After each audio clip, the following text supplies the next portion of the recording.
dear students. Welcome to Home School. In this session, we are going to deal with some important previous year questions. Okay, let's see. Total score 60 then നമുക്ക് കിട്ടുന്നത് 2 മണിക്കൂറാണ്. Okay, then what are the instructions here? The first 15 minutes is cool off time and you may use the time to read the questions and plan your answers. Okay, ആ ഒരു 15 മിനിറ്റ്സിൽ എന്ത് ചെയ്യണം? നിങ്ങൾ എല്ലാ ക്വസ്റ്റ്യനും വായിച്ച് ഏതൊക്കെ ക്വസ്റ്റ്യൻ ആണ് നിങ്ങൾ ആൻസർ ചെയ്യാൻ വേണ്ടി പോകുന്നത് എന്നൊക്കെ ഡിസൈഡ് ചെയ്യണം. Then answer only on the basis of instructions and questions given. Okay, ഇപ്പോൾ നമ്മുടെ ക്വസ്റ്റ്യൻ പേപ്പറിൽ ഡിഫറെൻറ്റ് പാർട്സ് ആയിട്ടായിരിക്കും ക്വസ്റ്റ്യൻസ് കാണുന്നത്. അപ്പോൾ ഈ ഓരോ പാർട്ടിലും അവർ തന്നിട്ടുള്ള ഇൻസ്ട്രക്ഷൻസ് ഫോളോ ചെയ്തിട്ട് മാത്രം ഓരോ ആൻസേഴ്സ് നിങ്ങൾ അറ്റൻഡ് ചെയ്യുക. അതുമാത്രമല്ല, consider score and time while answering. ഓരോ ആൻസേഴ്സ് എഴുതുമ്പോഴും അതിന് ഓരോന്നിനും എത്ര മാർക്ക് വീതമാണെന്ന് നോക്കിയതിന് ശേഷം മാത്രം ആൻസർ എഴുതുക. കുറേ എഴുതരുത്. Okay, part A. Answer any 7 questions from 1 to 9. Each carries 1 score. Okay, അപ്പോൾ പാർട്ട് എയിൽ 9 ക്വസ്റ്റ്യൻസ് ഉണ്ട്. ഈ ഓരോ 9 ക്വസ്റ്റ്യനും ഓരോ മാർക്ക് വീതമാണ്. ഓക്കെ, അപ്പോൾ ഫസ്റ്റ് ക്വസ്റ്റ്യൻ നോക്കാം. In hydrogen spectrum the series of lines appearing in ultraviolet region are called. Okay, നിങ്ങൾ സെക്കൻഡ് ചാപ്റ്ററിൽ, ദാറ്റ് മീൻസ് അറ്റോമിക് സ്ട്രക്ചർ എന്ന് പറയുന്ന ചാപ്റ്ററിൽ എന്ത് പഠിച്ചിട്ടുണ്ടായിരുന്നു? ഹൈഡ്രജൻ സ്പെക്ട്രത്തിനെ കുറിച്ച് പഠിച്ചു. അപ്പോൾ അവിടെ 5 ഡിഫറെൻറ്റ് സീരീസ് അവിടെ ഫോം ചെയ്യുന്നുണ്ട്. ഈ ഓരോ സീരീസിനും ഡിഫറെൻറ്റ് നെയിംസ് ആണ് നമ്മൾ കൊടുത്തിട്ടുള്ളത്. ഓക്കെ, അപ്പോൾ അതിനകത്തുള്ള ഡിഫറെൻറ്റ് സീരീസ് അല്ലെങ്കിൽ ഡിഫറെൻറ്റ് ലൈൻസ് ആണ് ഇവിടെ ഓരോ ഓപ്ഷൻസ് ആയിട്ട് നമുക്ക് തന്നിട്ടുള്ളത്. First one Balmer line, second one Lyman line, then third one Pfund lines and last one Brackett lines or series. Okay, അപ്പോൾ ഇതിൽ ക്വസ്റ്റ്യൻ എന്താ? അൾട്രാ വയലറ്റ് റീജിയനിൽ അപ്പിയർ ചെയ്യുന്ന ലൈൻസ് അല്ലെങ്കിൽ സീരീസ് ഏതാണ്? ഓക്കെ, അപ്പോൾ നമുക്കറിയാം ലൈമൻ ലൈൻ ആണ് ആക്ച്വലി അൾട്രാ വയലറ്റ് റീജിയനിൽ നമുക്ക് അപ്പിയർ ചെയ്യുന്നത്. ഓക്കെ, കാരണം ലൈമൻ ലൈൻസ് എന്ന് പറയുമ്പോൾ അവിടെ ഉള്ള ട്രാൻസിഷൻ എന്താ? അവിടെ N1 എന്ന് പറയുന്നത് 1 ആണ്. ഓക്കെ, ഏറ്റവും ഗ്രൗണ്ട് സ്റ്റേറ്റിലേക്ക് 2 to എറ്റ്സെട്ര. ഓക്കെ, ഡിഫറെൻറ്റ് സ്റ്റേറ്റിൽ നിന്ന് ഗ്രൗണ്ട് സ്റ്റേറ്റിലേക്ക് ട്രാൻസിഷൻസ് നടക്കുമ്പോഴാണ് നോർമലി ലൈമൻ ലൈൻസ് ഫോം ചെയ്യുന്നത്. അത് ഏത് റീജിയനിലായിരിക്കും? അൾട്രാ വയലറ്റ് റീജിയനിലായിരിക്കും ആ ഒരു സീരീസ് അല്ലെങ്കിൽ ലൈൻസ് ഫോം ചെയ്യുന്നത്. Okay, clear? Move on to next question. That is conjugate base of a strong acid is. Okay, ഒരു സ്ട്രോങ് ആസിഡിൻ്റെ കോൺജുഗേറ്റ് ബേസ് എന്ന് പറയുന്നത്, let's see the options here. First one, a weak base, a strong base, neutral, and last one, a weak acid. Okay, we have learned about Bronsted-Lowry concepts of acid-base theory. Okay, Bronsted-Lowry concept നമ്മൾ പഠിച്ചിട്ടുണ്ടായിരുന്നു. അവിടെ എന്താ Bronsted acid എന്ന് പറഞ്ഞാൽ? Okay, Bronsted acid എന്ന് പറയുമ്പോൾ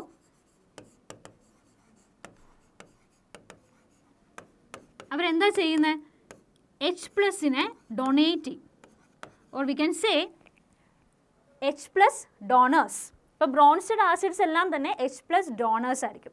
അപ്പോൾ strong ആസിഡിൻ്റെ case പറയുമ്പോൾ എന്തായിരിക്കും?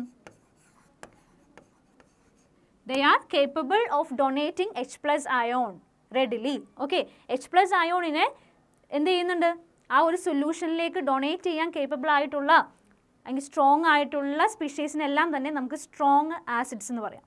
അപ്പോൾ സ്ട്രോങ് ആസിഡിൻ്റെ കോൺജുഗേറ്റ് ബേസ് എപ്പോഴും എന്തായിരിക്കും? വീക്ക് ആയിരിക്കും.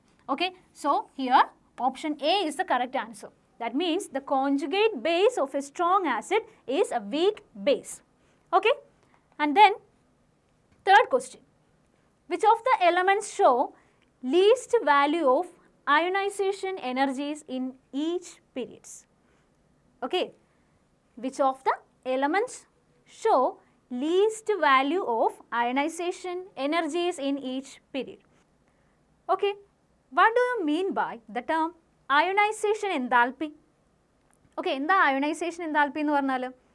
Yes, we know that ionization enthalpy is the enthalpy or minimum amount of energy required to remove outermost electron or loosely bounded electron from an isolated gaseous atom.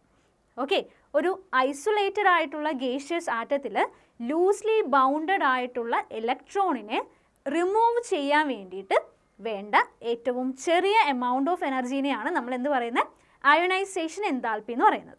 Okay, അപ്പോൾ നമ്മൾ periodic table പഠിച്ചിട്ടുണ്ടായിരുന്നു. ആ periodic ടേബിളിൽ ഓരോ ഗ്രൂപ്പിനും എന്ത് പേരാ, ഓരോ name നമ്മൾ കൊടുത്തിട്ടുണ്ടായിരുന്നു അല്ലേ. അപ്പോൾ ഫസ്റ്റ് ഗ്രൂപ്പിനെ അല്ലെങ്കിൽ ആ ഒരു ഫാമിലിയിൽ നമ്മൾ പറയുന്ന പേരെന്താ, ആൽക്കലി മെറ്റൽസ്.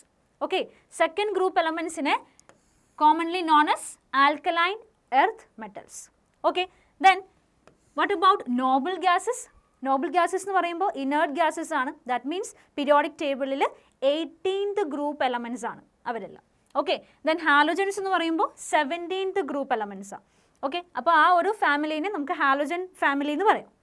അപ്പോൾ ഈ ഓരോ ഈ ഫാമിലീനെ വെച്ച് കൺസിഡർ ചെയ്യുമ്പോൾ ഒരു പീരിയോഡിക് ടേബിളിൽ ഏറ്റവും ലെഫ്റ്റ് സൈഡിൽ കിടക്കുന്ന ആളാരാ, that means alkali metals. Okay, അപ്പോൾ ഈ ആൽക്കലി മെറ്റൽസിൻ്റെ കേസ് പറയുമ്പോൾ അവർക്ക് അയണൈസേഷൻ എൻതാൽപ്പിയുടെ വാല്യൂ എപ്പോഴും വളരെ കുറവായിരിക്കും compared to other groups. Okay, എന്തുകൊണ്ടാണ്? നമുക്കറിയാം അയണൈസേഷൻ എൻതാൽപ്പിയുടെ വാല്യൂ റൈറ്റ് സൈഡിലേക്ക് പോകും തോറും from left to right increases. Okay, അപ്പോൾ ലെഫ്റ്റിൽ നിന്ന് റൈറ്റിലേക്ക് പോകുമ്പോൾ അയണൈസേഷൻ എൻതാൽപ്പി ഇൻക്രീസ് ചെയ്യുന്നു.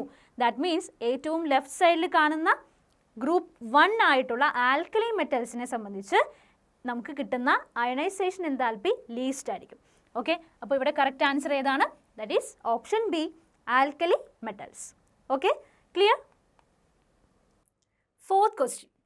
Select the isoelectronic species from the following. Okay, O negative, F negative, Mg plus and Na plus. Okay, ഇത്തരം അയോൺസ് തന്നിട്ടുണ്ട്. ഇതിനകത്ത് ഐസോ ഇലക്ട്രോണിക് സ്പീഷീസ് ഏതാണെന്നാണ് ക്വസ്റ്റ്യൻ. ഓക്കെ, ഐസോ electronic species എന്ന് പറഞ്ഞാൽ എന്താ, സെയിം നമ്പർ ഓഫ് ഇലക്ട്രോൺസ് വരുന്ന എല്ലാ സ്പീഷീസും തന്നെ എന്താ, ഐസോ ഇലക്ട്രോണിക് ആണ്. നമുക്കിവിടെ ഇലക്ട്രോൺസിൻ്റെ എണ്ണം ഒന്ന് ഓരോ കേസിലും കാൽക്കുലേറ്റ് ചെയ്ത് നോക്കാം. The first one is O negative. നമുക്കറിയാം ഓക്സിജൻ്റെ അറ്റോമിക് നമ്പർ എത്രയാ? യെസ്, 8 ആണല്ലേ. അപ്പോൾ ഒരു നെഗറ്റീവ് ചാർജ് എന്ന് പറഞ്ഞാൽ മീനിങ് എന്താ, ഒരു എക്സ്ട്രാ ഇലക്ട്രോൺ അവിടെ ഉണ്ട്. ഓക്കെ, അപ്പോൾ ഇലക്ട്രോൺസിൻ്റെ എണ്ണം 9. ഓക്കെ, രണ്ടാമത്തെ കേസ് F നെഗറ്റീവ്. ഇവിടെ ഫ്ലൂറിൻ്റെ അറ്റോമിക് നമ്പർ 9 ആണ്. ദെൻ എക്സ്ട്രാ ഒരു ഇലക്ട്രോണും കൂടി നമ്മൾ ആഡ് ചെയ്യുമ്പോൾ അവിടെ എത്ര ഇലക്ട്രോൺസ് കിട്ടും? 10 ഇലക്ട്രോൺസ്. ഓക്കെ, ദെൻ അടുത്ത സ്പീഷീസ് ഏതാ? Mg plus. Mgയുടെ അറ്റോമിക് നമ്പർ 12 ആണ്.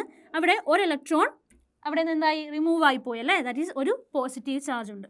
അപ്പോൾ 12ൽ നിന്ന് ഒരു ഇലക്ട്രോൺ നമ്മൾ മൈനസ് ചെയ്യും. ഓക്കെ, അപ്പോൾ ഇവിടെ ആൻസർ കിട്ടുന്നത് 11 ഇലക്ട്രോൺസ് എന്നാണ്. Then last one is Na plus ion. Na plus അയോണിൻ്റെ കേസിൽ അതിൻ്റെ അറ്റോമിക് നമ്പർ, സോഡിയത്തിൻ്റെ അറ്റോമിക് നമ്പർ 11 ആണ്. അതിൽ നിന്ന് 1 ഇലക്ട്രോൺ ലൂസ് ചെയ്യുമ്പോൾ വിൽ ഗെറ്റ് 10 ഇലക്ട്രോൺസ്. ഓക്കെ, അപ്പോൾ ഇവിടുത്തെ ഐസോ ഇലക്ട്രോണിക് സ്പീഷീസ്, അതായത് സെയിം നമ്പർ ഇലക്ട്രോൺസ് വരുന്ന രണ്ട് സ്പീഷീസ് ഏതൊക്കെയാണ്? F minus and Na plus. These two ions are isoelectronic species. Okay. The next question. Mention any one drawback of Rutherford's nuclear model of an atom. ഒരു ആറ്റത്തിൻ്റെ Rutherford model നമ്മൾ പഠിച്ചിരുന്നു. Okay, അപ്പോൾ അതിൻ്റെ കുറച്ച് ലിമിറ്റേഷൻസും കൂടി നമ്മൾ ഡിസ്കസ് ചെയ്തിട്ടുണ്ടായിരുന്നു. അപ്പോൾ അതിൽ ഫസ്റ്റ് ലിമിറ്റേഷൻ എന്തായിരുന്നു? It could not explain the stability of N atom. ഒരാറ്റത്തിൻ്റെ സ്റ്റെബിലിറ്റി എക്സ്പ്ലെയിൻ ചെയ്യാനായിട്ട് റൂദർഫോർഡിൻ്റെ ന്യൂക്ലിയർ മോഡൽ ഓഫ് ആറ്റത്തിന് കഴിഞ്ഞില്ല. ഓക്കെ, അപ്പോൾ ഫസ്റ്റ് വൺ എന്ന് പറയുന്നത് this was not according to the classical theory of electromagnetism proposed by Maxwell. മാക്സ്വെല്ലിൻ്റെ ഇലക്ട്രോമാഗ്നറ്റിസം അതിൻ്റെ ക്ലാസിക്കൽ തിയറിയുമായിട്ട് ഇതെന്ത് ചെയ്യുന്നുണ്ടായിരുന്നില്ല, ഒത്തുചേർന്ന് പോകുന്നുണ്ടായിരുന്നില്ല. അപ്പോൾ എന്താ ആക്ച്വലി മാക്സ്വെല്ലിൻ്റെ ഇലക്ട്രോമാഗ്നറ്റിസം അല്ലെങ്കിൽ ക്ലാസിക്കൽ തിയറി എന്ന് പറഞ്ഞാൽ നമുക്കറിയാം, according to this theory every accelerated charge particle must emit radiation in the form of electromagnetic waves and lose its total energy. Okay, ഒരു ചാർജിന് ചുറ്റും വേറൊരു ചാർജ് കണ്ടിന്യൂസ്ലി ഇങ്ങനെ മൂവ് ചെയ്തുകൊണ്ടിരിക്കുമ്പോൾ എന്താ സംഭവിക്കുക, അവിടെ എനർജി എമിറ്റ് ചെയ്യും അല്ലെങ്കിൽ എനർജി ലൂസ് ചെയ്യും. അപ്പോൾ ഈ ലൂസ് ചെയ്യുന്ന എനർജി ഏത് ഫോമിലേക്കായിരിക്കും മാറുന്നത്? ഇലക്ട്രോ മാഗ്നറ്റിക് റേഡിയേഷൻ്റെ ഫോമിലേക്കായിരിക്കും എനർജി ലൂസ് ചെയ്യുന്നത്. ഓക്കെ, അപ്പോൾ അതുപോലെ തന്നെയാണ് എവിടെ നമ്മുടെ ആറ്റത്തിനകത്ത് ന്യൂക്ലിയസിന് ചുറ്റും റിവോൾവ് ചെയ്യുന്ന ഇലക്ട്രോൺസിൻ്റെ കാര്യം. ഇപ്പോൾ ഇലക്ട്രോൺസിന് ചാർജ് ഉണ്ട് അല്ലേ, നെഗറ്റീവ് ചാർജുള്ള ഇലക്ട്രോൺസ് എന്ത് ചെയ്യാണ്, പോസിറ്റീവ് ചാർജുള്ള ന്യൂക്ലിയസിന് ചുറ്റും കണ്ടിന്യൂസ്ലി ഒരു ഓർബിറ്റ്സിൽ കൂടി മൂവ് ചെയ്യുവാണ്. അപ്പോൾ എന്ത് സംഭവിക്കും, ഈ ഇലക്ട്രോൺസിനും എനർജി ലൂസ് ചെയ്യും in the form of electro magnetic radiation. Okay, but since the energy of electrons keeps on decreasing, energy continuously കുറഞ്ഞു വരുവാണെങ്കിൽ, so radius of the circular orbits should also decrease. അപ്പോൾ ആ ഒരു സർക്കുലർ ഓർബിറ്റിൻ്റെ റേഡിയസ് എന്ത് ചെയ്യണം, decrease ചെയ്തല്ലേ വരേണ്ടത്. And ultimately the electron should fall in the nucleus. Okay, ultimately ന്യൂക്ലിയസിൻ്റെ അകത്തേക്ക് ഇലക്ട്രോൺ വന്ന് ഫോൾ ചെയ്യും. അപ്പോൾ നമുക്ക് ആ ഒരു ആറ്റത്തിൻ്റെ സ്റ്റെബിലിറ്റി എക്സ്പ്ലെയിൻ ചെയ്യാനായിട്ട് സാധിക്കില്ല. ഓക്കെ, അപ്പോൾ first drawback of Rutherford nuclear model of an atom is it could not explain the stability or original structure of an atom. Okay, clear? Sixth question, that is, in general ionization enthalpy increases from left to right across a period. Give the reason. Okay, നമ്മൾ already discuss ചെയ്തതാണ്. എന്താ ionization enthalpy എന്ന് പറഞ്ഞാൽ? It is the minimum amount of energy required to remove the outermost electron or loosely bounded electron from an isolated gaseous atom. Okay, അപ്പോൾ ionization എനർജിയുടെ ഒരു trend എങ്ങനെയാണ്? In periodic table from left to right ionization enthalpy increases. Okay, from top to bottom ionization enthalpy decreases. Okay, clear? അപ്പോൾ ionization enthalpy പീരീഡിൽ, that means ലെഫ്റ്റിൽ നിന്ന് റൈറ്റിലേക്ക് പോകുന്തോറും അയോണൈസേഷൻ എൻതാൽപ്പിയുടെ വാല്യൂ ഇൻക്രീസ് ചെയ്യുകയാണ് ചെയ്യുന്നത്. എന്തുകൊണ്ടായിരിക്കും? എന്താ റീസൺ എന്താ പറയുക? കാരണം നമുക്കറിയാലോ പീരീഡിൽ നമ്പർ ഓഫ് ഷെല്ല് ഇൻക്രീസ് ചെയ്യുന്നില്ല. Okay, but nuclear charge increase ചെയ്യുന്നുണ്ട്. അപ്പോൾ ന്യൂക്ലിയർ ചാർജ് ഇൻക്രീസ് ചെയ്യുമ്പോൾ ഔട്ടർ മോസ്റ്റ് ഇലക്ട്രോണും ഈ ന്യൂക്ലിയസും തമ്മിലുള്ള ആ ഒരു അട്രാക്ഷൻ കൂടുതലായിരിക്കും. ഓക്കെ, അപ്പോൾ അവിടെ നിന്ന് ഇലക്ട്രോണിനെ റിമൂവ് ചെയ്യാനായിട്ട് കൂടുതൽ എമൗണ്ട് ഓഫ് എനർജി അവിടെ അപ്ലൈ ചെയ്യേണ്ടി വരും. ഓക്കെ, അതായത് അയണൈസേഷൻ എൻതാൽപ്പി ലെഫ്റ്റിൽ നിന്ന് റൈറ്റിലേക്ക് പോകുന്തോറും ഇൻക്രീസ് ചെയ്താണ് വരുന്നത്. Okay, clear? Next question, in the reaction an elements in one oxidation state is simultaneously oxidized and reduced. Okay, ഏത് റിയാക്ഷനിലാണ് ഒരു എലമെൻറ്റിൻ്റെ തന്നെ ഒരേ സമയം ഓക്സിഡേഷനും റിഡക്ഷനും നടക്കുന്നത്? അത്തരം റിയാക്ഷൻസിന് നമ്മളൊരു പേര് പഠിച്ചിട്ടുണ്ടായിരുന്നു, that is disproportionation reaction.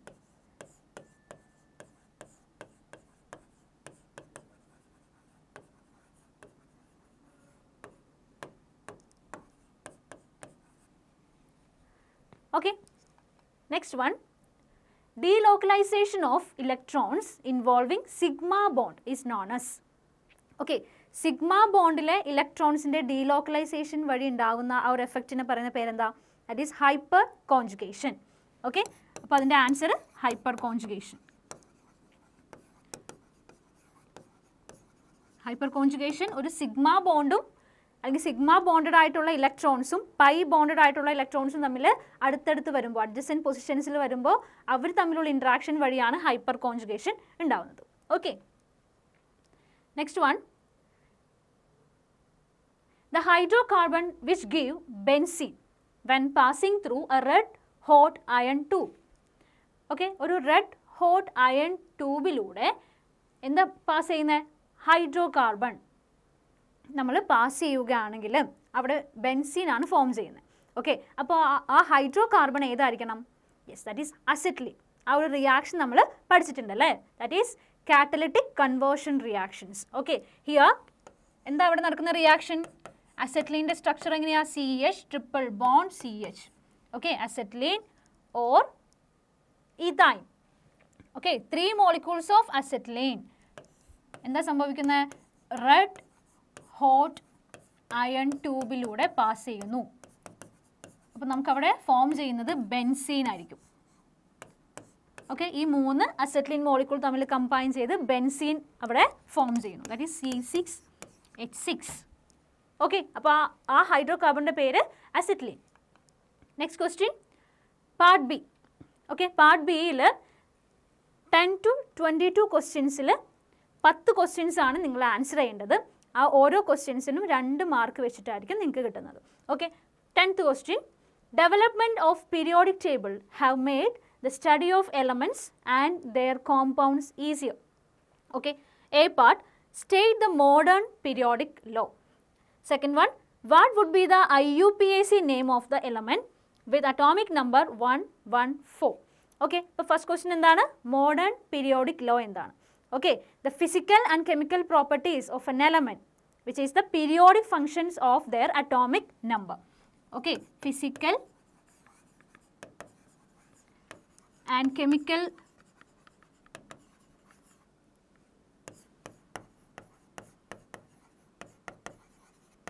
properties of an element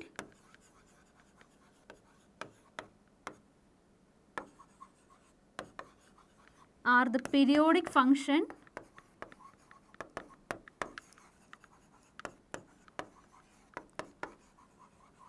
of their atomic number. ഇതാണ് modern periodic law. Okay, then second one എന്തായിരുന്നു? 114ൻ്റെ IUPAC nomenclature എഴുതാനാണ്. അപ്പോൾ 100ന് മുകളിൽ ഒരു എലമെൻ്റ് ഉണ്ടെങ്കിൽ ആ എലമെൻറ്റിൻ്റെ IUPAC നോമൻക്ലേച്ചറിൽ നമ്മൾ കുറച്ച് റൂൾസ് പഠിച്ചിട്ടുണ്ടായിരുന്നു. ഓക്കെ, 1 ആണെങ്കിൽ നമ്മൾ അതിനെ UN എന്ന് നെയിം ചെയ്യും. Then here again 1 comes. Okay, അപ്പോൾ വീണ്ടും UN ഇടുന്നു. ദെൻ 4ന് നമ്മൾ ക്വാഡ് എന്നാണ് കൊടുക്കുക. Okay, QUAD. Okay, then suffix ആയിട്ട് IUM നമ്മൾ ആഡ് ചെയ്യും. അപ്പോൾ IUPAC nomenclature of an element with atomic number 114 is uncodium. Okay. Next question. Irrespective of the source, pure sample of carbon dioxide always yields 27.27% mass of carbon and 72.72% mass of oxygen. Okay, നമുക്ക് carbon ഡൈ ഓക്സൈഡിൻ്റെ formula അറിയാം, that is CO2. അപ്പോൾ ഇതിൻ്റെ atomic ratio എന്താണ്? By weight. കാർബണിൻ്റെ കേസിൽ ഒരു കാർബണിൻ്റെ അറ്റോമിക് മാസ് 12 ആണ്. ഒരു ഓക്സിജൻ എന്ന് പറയുന്ന ആറ്റത്തിൻ്റെ അറ്റോമിക് മാസ് 16 ആണ്. ഇവിടെ 2 ഓക്സിജൻ ഉള്ളതുകൊണ്ട് നമുക്ക് 32 ആണ് അതിൻ്റെ മാസ് കിട്ടുന്നത്. അപ്പോൾ മാസ് റേഷ്യോ എന്ന് പറയുന്നത് 12:32 ആണ്. അപ്പോൾ ഇതിൻ്റെ സിംപ്ലസ്റ്റ് ഹോൾ നമ്പർ റേഷ്യോ എങ്ങനെയായിരിക്കും നമ്മൾ കാൽക്കുലേറ്റ് ചെയ്യുക? ഇവിടെ 4:3:8 എന്നായിരിക്കും വരിക. ഓക്കെ, അപ്പോൾ ഇവിടെ തന്നിട്ടുള്ളത് പെർസെൻറ്റേജ് വെച്ചിട്ടാണ്. അതായത് കാർബണിൻ്റെ മാസ് പെർസെൻറ്റേജ് എന്ന് പറയുന്നത് 27.27% ആണ്. അതേസമയം ഓക്സിജൻ്റെ 72.72% ആണ്, 72% ആണ്. Okay, here first question, which law is illustrated here? ഇവിടെ ഇല്ലസ്ട്രേറ്റ് ചെയ്തിട്ടുള്ള ലോ ഏതാണ്? That is law of definite proportion. Okay, and second one state the law. അപ്പോൾ ലോ ഓഫ് ഡെഫിനിറ്റ് പ്രൊപ്പോർഷനിൽ നമ്മൾ ഏതെങ്കിലും ഒരു എക്സാമ്പിൾ അറിഞ്ഞിരിക്കണം. ആ എക്സാമ്പിളിൻ്റെ simplest mass ratio by weight നിങ്ങൾ കാൽക്കുലേറ്റ് ചെയ്യാൻ പഠിച്ചിരിക്കണം. അതിൻ്റെ കൂടെ ആ ലോ ഡിഫൈൻ ചെയ്യാൻ അല്ലെങ്കിൽ സ്റ്റേറ്റ് ചെയ്യാനും അറിഞ്ഞിരിക്കാം. Okay, what is the law of definite proportion? It is actually a given compound always contains exactly the same proportion of elements by weight or by mass. Okay, next question, give reason for the following. A part, the first ionization enthalpy of oxygen is smaller compared to nitrogen. Okay, first ionization enthalpy എന്ന് പറഞ്ഞാൽ എന്താ? ഏറ്റവും outer മോസ്റ്റിലുള്ള loosely bounded ആയിട്ടുള്ള ആദ്യത്തെ ഇലക്ട്രോണിനെ remove ചെയ്യാൻ വേണ്ടിയിട്ട് കൊടുക്കുന്ന എനർജി, അതാണ് ഫസ്റ്റ് അയണൈസേഷൻ എൻതാൽപ്പി. അപ്പോൾ ഇവിടെ തന്നിട്ടുള്ളത് ഓക്സിജൻ്റെ first ionization enthalpy IE1 value which is smaller than compared to nitrogen. നൈട്രജനേക്കാളും സ്മോളർ ആണ്. അപ്പോൾ അതിൻ്റെ റീസൺ എങ്ങനെയാണ് നിങ്ങൾ എക്സ്പ്ലെയിൻ ചെയ്യുക? അപ്പോൾ ഏറ്റവും ആദ്യം ഇതിൻ്റെ ഓർബിറ്റൽ ഡയഗ്രാം ഒന്ന് ചെക്ക് ചെയ്യാം. ഓക്കെ, ഓക്സിജൻ്റെ അറ്റോമിക് നമ്പർ 8 ആണ്, അതേസമയം നൈട്രജൻ്റെ 7 ആണ്. അപ്പോൾ എങ്ങനെയായിരിക്കും ഇലക്ട്രോണിക് കോൺഫിഗറേഷൻ എഴുതുന്നത്? ഇവിടെ 1s2 2s2 then 2p4. Here നൈട്രജൻ്റെ കേസിൽ 1s2 2s2 2p3.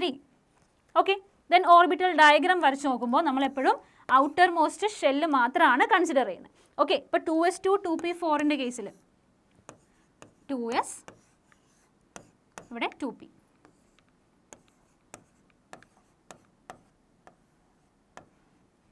Okay, electrons ഉണ്ട്, 2p 4 ആണ് വന്നിട്ടുള്ളത്. ഓക്കെ, അപ്പോൾ 2p4 എന്ന് പറയുമ്പോൾ ഇലക്ട്രോൺസ് ആദ്യം സിംഗിളി ഓക്യുപ്പൈ ചെയ്യുന്നു, ദെൻ പെയറിംഗ് നടക്കുന്നു. Okay, 2p4. ദെൻ നൈട്രജൻ്റെ കേസിൽ എങ്ങനെയായിരിക്കും? This is 2s2 2p3.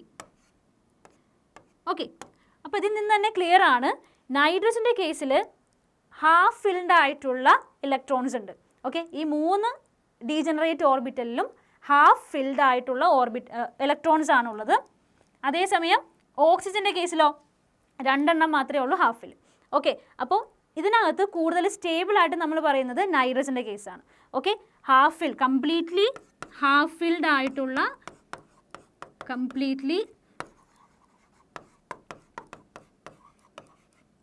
Half filled orbitals നൈട്രജനാണ് ഉള്ളത്. സോ ഇതെന്തായിരിക്കും? എക്സ്ട്രാ സ്റ്റേബിൾ ആയിരിക്കും കമ്പയർഡ് ടു ഓക്സിജൻ. ഓക്കെ, അപ്പോൾ നിങ്ങൾക്ക് ഇങ്ങനെ ആ ഫസ്റ്റ് വൺ എക്സ്പ്ലെയിൻ ചെയ്യാം. Second one, electron gain enthalpy of fluorine. ഫ്ലൂറിൻ്റെ electron gain enthalpy which is less than that of chlorine. ക്ലോറിനേക്കാളും കുറവാണ്. അപ്പോൾ ഈ ഒരു ക്വസ്റ്റ്യൻ നിങ്ങൾ എങ്ങനെയായിരിക്കും എക്സ്പ്ലെയിൻ ചെയ്യാൻ പോകുന്നത്? അപ്പോൾ ഇവിടെയും നിങ്ങൾ എന്തറിഞ്ഞിരിക്കണം? ഫ്ലൂറിൻ്റെയും ക്ലോറിൻ്റെയും ഇലക്ട്രോണിക് കോൺഫിഗറേഷൻ. ഓക്കെ, ഫ്ലൂറിൻ്റെ അറ്റോമിക് നമ്പർ എന്ന് പറയുന്നത് 9 ആണ്, അതേസമയം ക്ലോറിൻ്റെ 17 ആണ്.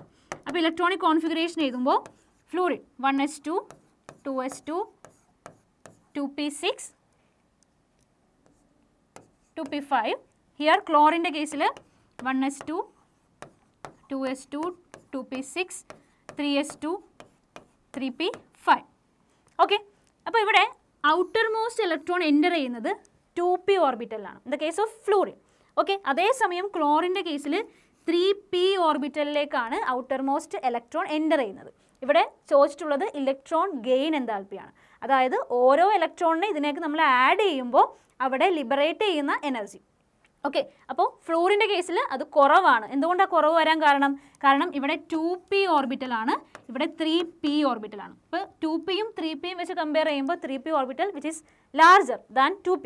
ഓക്കെ, അപ്പോൾ ലാർജർ ആയിട്ട് വരുമ്പോൾ അവിടെ എന്തായിരിക്കും? ലെസ്സർ ഇൻ്ററാക്ഷൻസ് ആയിരിക്കും. അവിടെ ഇൻ്ററാക്ഷൻസ് അല്ലെങ്കിൽ റിപ്പൾഷൻസ് കുറവായിരിക്കും. ഓക്കെ, റിപ്പൾഷൻസ് കുറവായിരിക്കും. അതുകൊണ്ട് തന്നെ ഇലക്ട്രോൺ ഗെയിൻ എൻതാൽപ്പി കൂടുതൽ എവിടെയായിരിക്കും? ക്ലോറിൻ ആയിരിക്കും compared to fluorine. Okay, I hope you understood. And 13th question, that is calculate the pH of 1 into 10⁻⁻2 molar aqueous solution of H2SO4. Okay, H2SO4ൻ്റെ കേസ് പറയുമ്പോൾ 2 moles of H2SO4. Okay, 2 moles of H2SO4ൽ എത്ര hydrogen അയോൺസാണ് provide ചെയ്യുന്നത്? That means H+ ions എത്രയാണ് provide ചെയ്യുന്നത്? 2 moles of H+ ions അല്ലേ? അപ്പോൾ ഇവിടെ തന്നിട്ടുള്ള കോൺസെൻട്രേഷൻ എത്രയാ? 1 into 10⁻². അപ്പോൾ കോൺസെൻട്രേഷൻ എന്താവും? 2 into 10⁻² ആവും. അത്രയും മോളാർ അക്വസ് സൊല്യൂഷൻ ആവും. Then we have to calculate the pH of this solution. Okay, pH കണ്ടുപിടിക്കുന്ന ഒരു ഫോർമുല നമുക്കറിയാം. That is negative log of H3O+ ion. Okay, negative log of molar concentration of H3O+ ion, or we can write H+ ion. Okay, അപ്പോൾ pHൻ്റെ ഡെഫിനിഷനും ഇത് തന്നെയാണ്, negative log of concentration of molar concentration of H+ ion. Okay, അപ്പോൾ ഇവിടെ value substitute ചെയ്താൽ മതി. Concentration of H+ ion നമുക്ക് കിട്ടി, ദാറ്റ് ഈസ് 2 into 10⁻². അപ്പോൾ നമ്മൾ വാല്യൂസ് കാൽക്കുലേറ്റ് ചെയ്യുമ്പോൾ will get log of 0.02 here. Then negative log of 0.02യുടെ വാല്യൂ വരുന്നത് 1.699. ഓക്കെ, അപ്പോൾ pHൻ്റെ വാല്യൂ കിട്ടി 1.699. Next one, give the chemical equations for the steps involved in the ozonolysis of propene. Okay, propene-ന്റെ chemical പ്രോപ്പർട്ടീസിൽ നമ്മൾ പഠിച്ചതായിരുന്നു ഓസോണോളിസിസ്. ഓക്കെ, ഓസോണോളിസിസ് ചെയ്യുമ്പോൾ എന്താ ഫോം ചെയ്യുന്നത്? ഒരു ഓസോണൈഡ് ഫോം ചെയ്യും. ദെൻ അതിനെ ഹൈഡ്രോളിസിസ് ചെയ്യുമ്പോൾ എന്തായിരിക്കും കിട്ടുന്നത്? നമുക്ക് ഏതെങ്കിലും ആൽഡിഹൈഡ് കിട്ടും. ഓക്കെ, നമുക്ക് നോക്കാം. അപ്പോൾ പ്രൊപ്പീനിൻ്റെ ഓസോണോളിസിസിൻ്റെ സ്റ്റെപ്സ് ആണ് നമ്മളിനി എഴുതാൻ പോകുന്നത്. അപ്പോൾ പ്രൊപ്പീൻ്റെ സ്ട്രക്ചർ എങ്ങനെയാണ്? CH3, CH double bond, CH2. This is propene. Okay, then which is on undergo ozonolysis. That means first അത് ഓസോണുമായിട്ട് റിയാക്ട് ചെയ്യുമ്പോൾ എന്താ സംഭവിക്കുന്നത്? ഇവിടെയുള്ള ഡബിൾ ബോണ്ട് ബ്രേക്ക് ആവും അല്ലേ? അപ്പോൾ ഒരു ഓസോണൈഡാണ് ഫോം ചെയ്യുക. Then CH,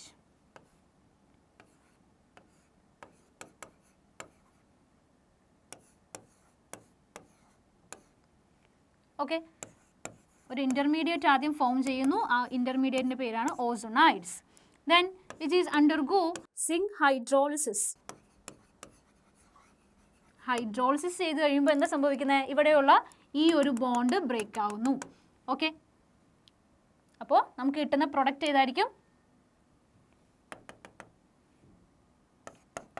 CH3 CHO plus ഇവിടെ CH2O അല്ലെങ്കിൽ HCHO. Okay, then H2O. ഇത് ബൈ പ്രൊഡക്റ്റ് ആണ്. ഇവിടുത്തെ മേജർ പ്രൊഡക്റ്റ് എന്ന് പറയുന്നത് ആൽഡിഹൈഡ്സ് ആണ്. CH3 CHO അസെറ്റ് ആൽഡിഹൈഡും ഫോർമാൽഡിഹൈഡും.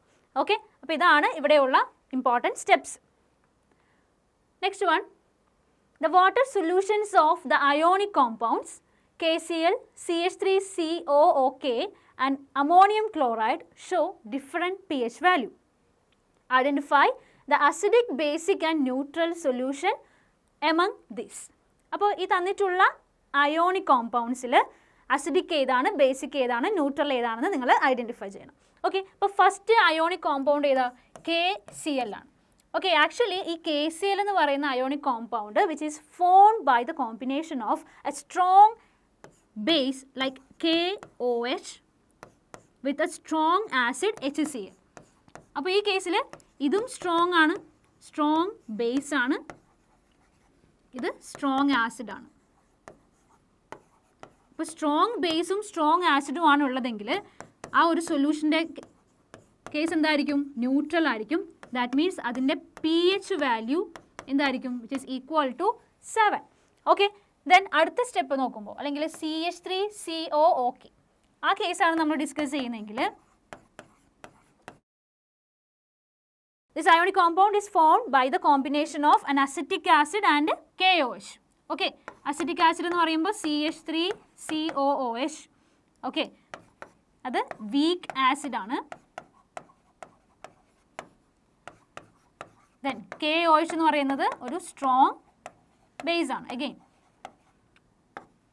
ഓക്കെ, അപ്പോൾ ഇവിടെയുള്ള കേസ് എങ്ങനെയായിരിക്കും? ഇതിൻ്റെ pH value which is always greater than 7. That means നമുക്ക് കിട്ടുന്നത് ഒരു ബേസിക് സൊല്യൂഷൻ ആയിരിക്കും. pH value greater than 7. And last one that is NH4Cl. NH4Clൻ്റെ കേസിൽ ഇത് ആക്ച്വലി ഫോം ചെയ്യുന്നത് ഏതൊക്കെ കോമ്പിനേഷൻ വഴിയായിരിക്കും?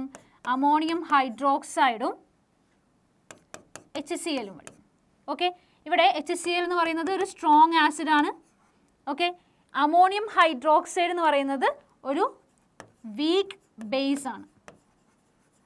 ഓക്കെ, സ്ട്രോങ് ആസിഡും വീക്ക് ബേസും തമ്മിൽ കമ്പൈൻ ചെയ്യുമ്പോൾ അവിടെ ഉണ്ടാവുന്നത് അസിഡിക് സൊല്യൂഷൻസ് ആയിരിക്കും. Okay, pH value less than 7. Okay, അപ്പോൾ അസിഡിക് ഏതാണ്, ബേസിക് ഏതാണ്, ന്യൂട്രൽ സൊല്യൂഷൻ ഏതാണെന്ന് നമ്മൾ കണ്ടുപിടിച്ച് കഴിഞ്ഞു. നെക്സ്റ്റ് വൺ എന്താണ്? What is the ionic product of water? വാട്ടറിൻ്റെ അയോണിക് പ്രോഡക്റ്റ് എന്ന് വെച്ചാൽ എന്താണ്? ഓക്കെ, അപ്പോൾ എ പാർട്ട് ക്ലിയർ ആയി. Then let's see what is the ionic product of water. Okay, അപ്പോൾ വാട്ടറിൻ്റെ കേസിൽ അല്ലെങ്കിൽ പ്യുവർ വാട്ടറിൻ്റെ കേസിൽ നമ്മൾ സെൽഫ് അയണൈസേഷൻ എന്ന് പറയുന്ന ഒരു കൺസെപ്റ്റ് പഠിച്ചിരുന്നു. ഓക്കെ, സെൽഫ് അയണൈസേഷൻ എന്ന് പറഞ്ഞാൽ എന്താ? H2O വീണ്ടും ഒരു H2O ആയിട്ട് റിയാക്ട് ചെയ്ത് എന്താ സംഭവിക്കുന്നത്? H3O പ്ലസും OH മൈനസ് അയോൺസും ഫോം ചെയ്യുന്നു. ഓക്കെ, അറ്റ് ഇക്വിലിബ്രിയം കണ്ടീഷൻ ഇതിൻ്റെ KC വാല്യൂ അല്ലെങ്കിൽ ഇക്വിലിബ്രിയം കോൺസ്റ്റൻറ്റ് നമുക്ക് എഴുതാം. That is H3O plus concentration of H3O plus into OH minus divided by reactants molar concentrations of reactants H2O square. Okay, next സ്റ്റേജിൽ ഒരു rearrangement നടത്തി നമ്മൾ ഈ H2Oയുടെ molar കോൺസെൻട്രേഷനെ left സൈഡിലേക്ക് കൊണ്ടുവരികയാണ്. അപ്പോൾ ഈ ഒരു റിയാക്ഷൻ എങ്ങനെയാകും? Kc into concentration of H2O square equal to concentration of H3O plus OH minus. Okay, actually this is the ionic product of water. ഇതിനെയാണ് നമ്മൾ അയോണിക് പ്രോഡക്റ്റ് ഓഫ് വാട്ടർ എന്ന് പറയുന്നത്, which is equal to the product of concentration of H3O plus ions and OH minus ion. Okay, this is the ionic product of water. Okay, ഇതിൻ്റെ values നമ്മൾ calculate ചെയ്യുന്നത് എങ്ങനെയായിരുന്നു? KW എന്ന് പറയുന്നാൽ 1 into 10⁻⁻14 ആണ് വരിക. കാരണം ഈ ഓരോ കേസിലും ആ ഒരു പ്യുവർ ആയിട്ടുള്ള വാട്ടറിൻ്റെ കേസിൽ H3O പ്ലസിൻ്റെയും OH മൈനസ് അയോണിൻ്റെയും കോൺസെൻട്രേഷൻ ഈക്വൽ ആയിരിക്കും. ഓക്കെ, അപ്പോൾ നമുക്ക് ഓരോന്നിൻ്റെ വാല്യൂ നമുക്ക് ഇൻഡിവിജ്വലി കിട്ടുന്നത് 10⁻⁻7ഉം ഓക്കെ അഗെയിൻ 10⁻⁻7 എന്നായിരിക്കും വരുന്നത്. ഓക്കെ, അപ്പോൾ അയോണിക് പ്രോഡക്റ്റ് എന്താണെന്ന് എഴുതുമ്പോൾ ഇത് മാത്രം എഴുതിയാലും മതി. Next one, draw Newman's projections of the 2 conformers of ethane. Okay, ഈഥെയ്ൻ്റെ ഫോർമുല എന്താ? Actually CH3. ഓക്കെ, അപ്പോൾ ഇവിടെ ന്യൂമാൻസ് പ്രൊജക്ഷൻ ആയിട്ട് നമ്മൾ വരയ്ക്കുമ്പോൾ എങ്ങനെയാണ് ചെയ്യുന്നത്? ഫ്രണ്ടിലുള്ള കാർബണിനെ നമ്മളൊരു ഡോട്ടായിട്ട് അസ്യൂം ചെയ്യുന്നു, ബാക്ക് സൈഡിലുള്ള കാർബണിനെ ഒരു സർക്കിളായിട്ട് എടുക്കുന്നു. ഓക്കെ, അപ്പോൾ ഈ ഫ്രണ്ടിലത്തെ കാർബണിലുള്ള ഹൈഡ്രജനാണ് ഇങ്ങനെ നമ്മൾ കൊടുക്കുക.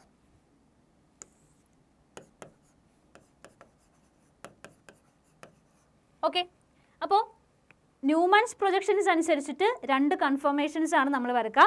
ഫസ്റ്റ് വൺ എന്തായിരുന്നു? Staggered conformation and second one eclipse conformation. Okay, അപ്പോൾ ഇതിൻ്റെ സ്റ്റാഗേർഡ് കൺഫർമേഷൻ എനിക്ക് എങ്ങനെ വരക്കാം? നമുക്കറിയാം സ്റ്റാഗേർഡ് കൺഫർമേഷനിൽ repulsions between the same atoms or electrons എന്തായിരിക്കും? കുറവായിരിക്കും. കാരണം എന്താ? മാക്സിമം ഡിസ്റ്റൻസിലായിരിക്കും അവർ പ്ലേസ് ചെയ്തിട്ടുണ്ടാവുക. ഓക്കെ, അപ്പോൾ രണ്ടാമത്തെ കാർബണിലുള്ള ഹൈഡ്രജനെ ഞാൻ ഇങ്ങനെയായിരിക്കണം പ്ലേസ് ചെയ്യേണ്ടത്. Maximum distance, minimum repulsions or interactions. Okay, അപ്പോൾ ഇതാണ് staggered conformations for ethane molecule. Okay, ഇതേ സമയം എക്ലിപ്സിൻ്റെ എന്നുള്ള കേസ് വരക്കുമ്പോൾ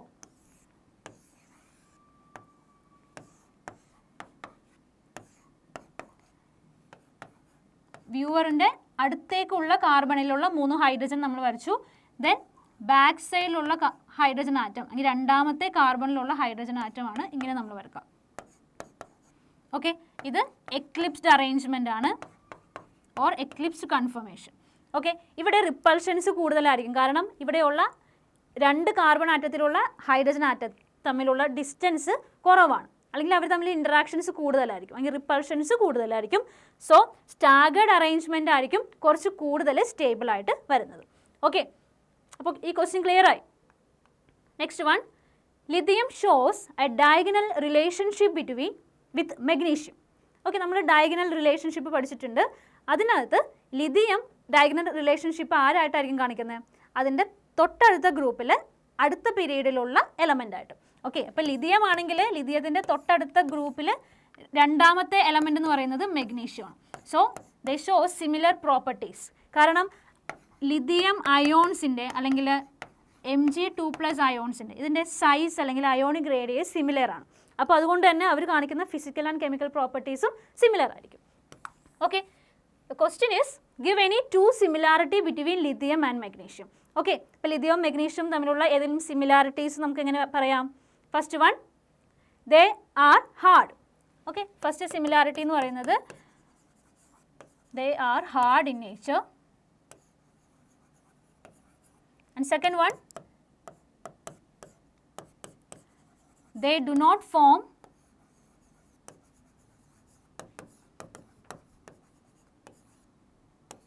superoxide. ഓക്കെ, അവർ രണ്ടുപേരും സൂപ്പർ ഓക്സൈഡ്സ് ഫോം ചെയ്യില്ല. ബട്ട് അതേസമയം അതേ ഗ്രൂപ്പിലുള്ള മറ്റ് എലമെൻറ്റ്സ് എന്ത് ചെയ്യും? സൂപ്പർ ഓക്സൈഡ്സ് ഫോം ചെയ്യും.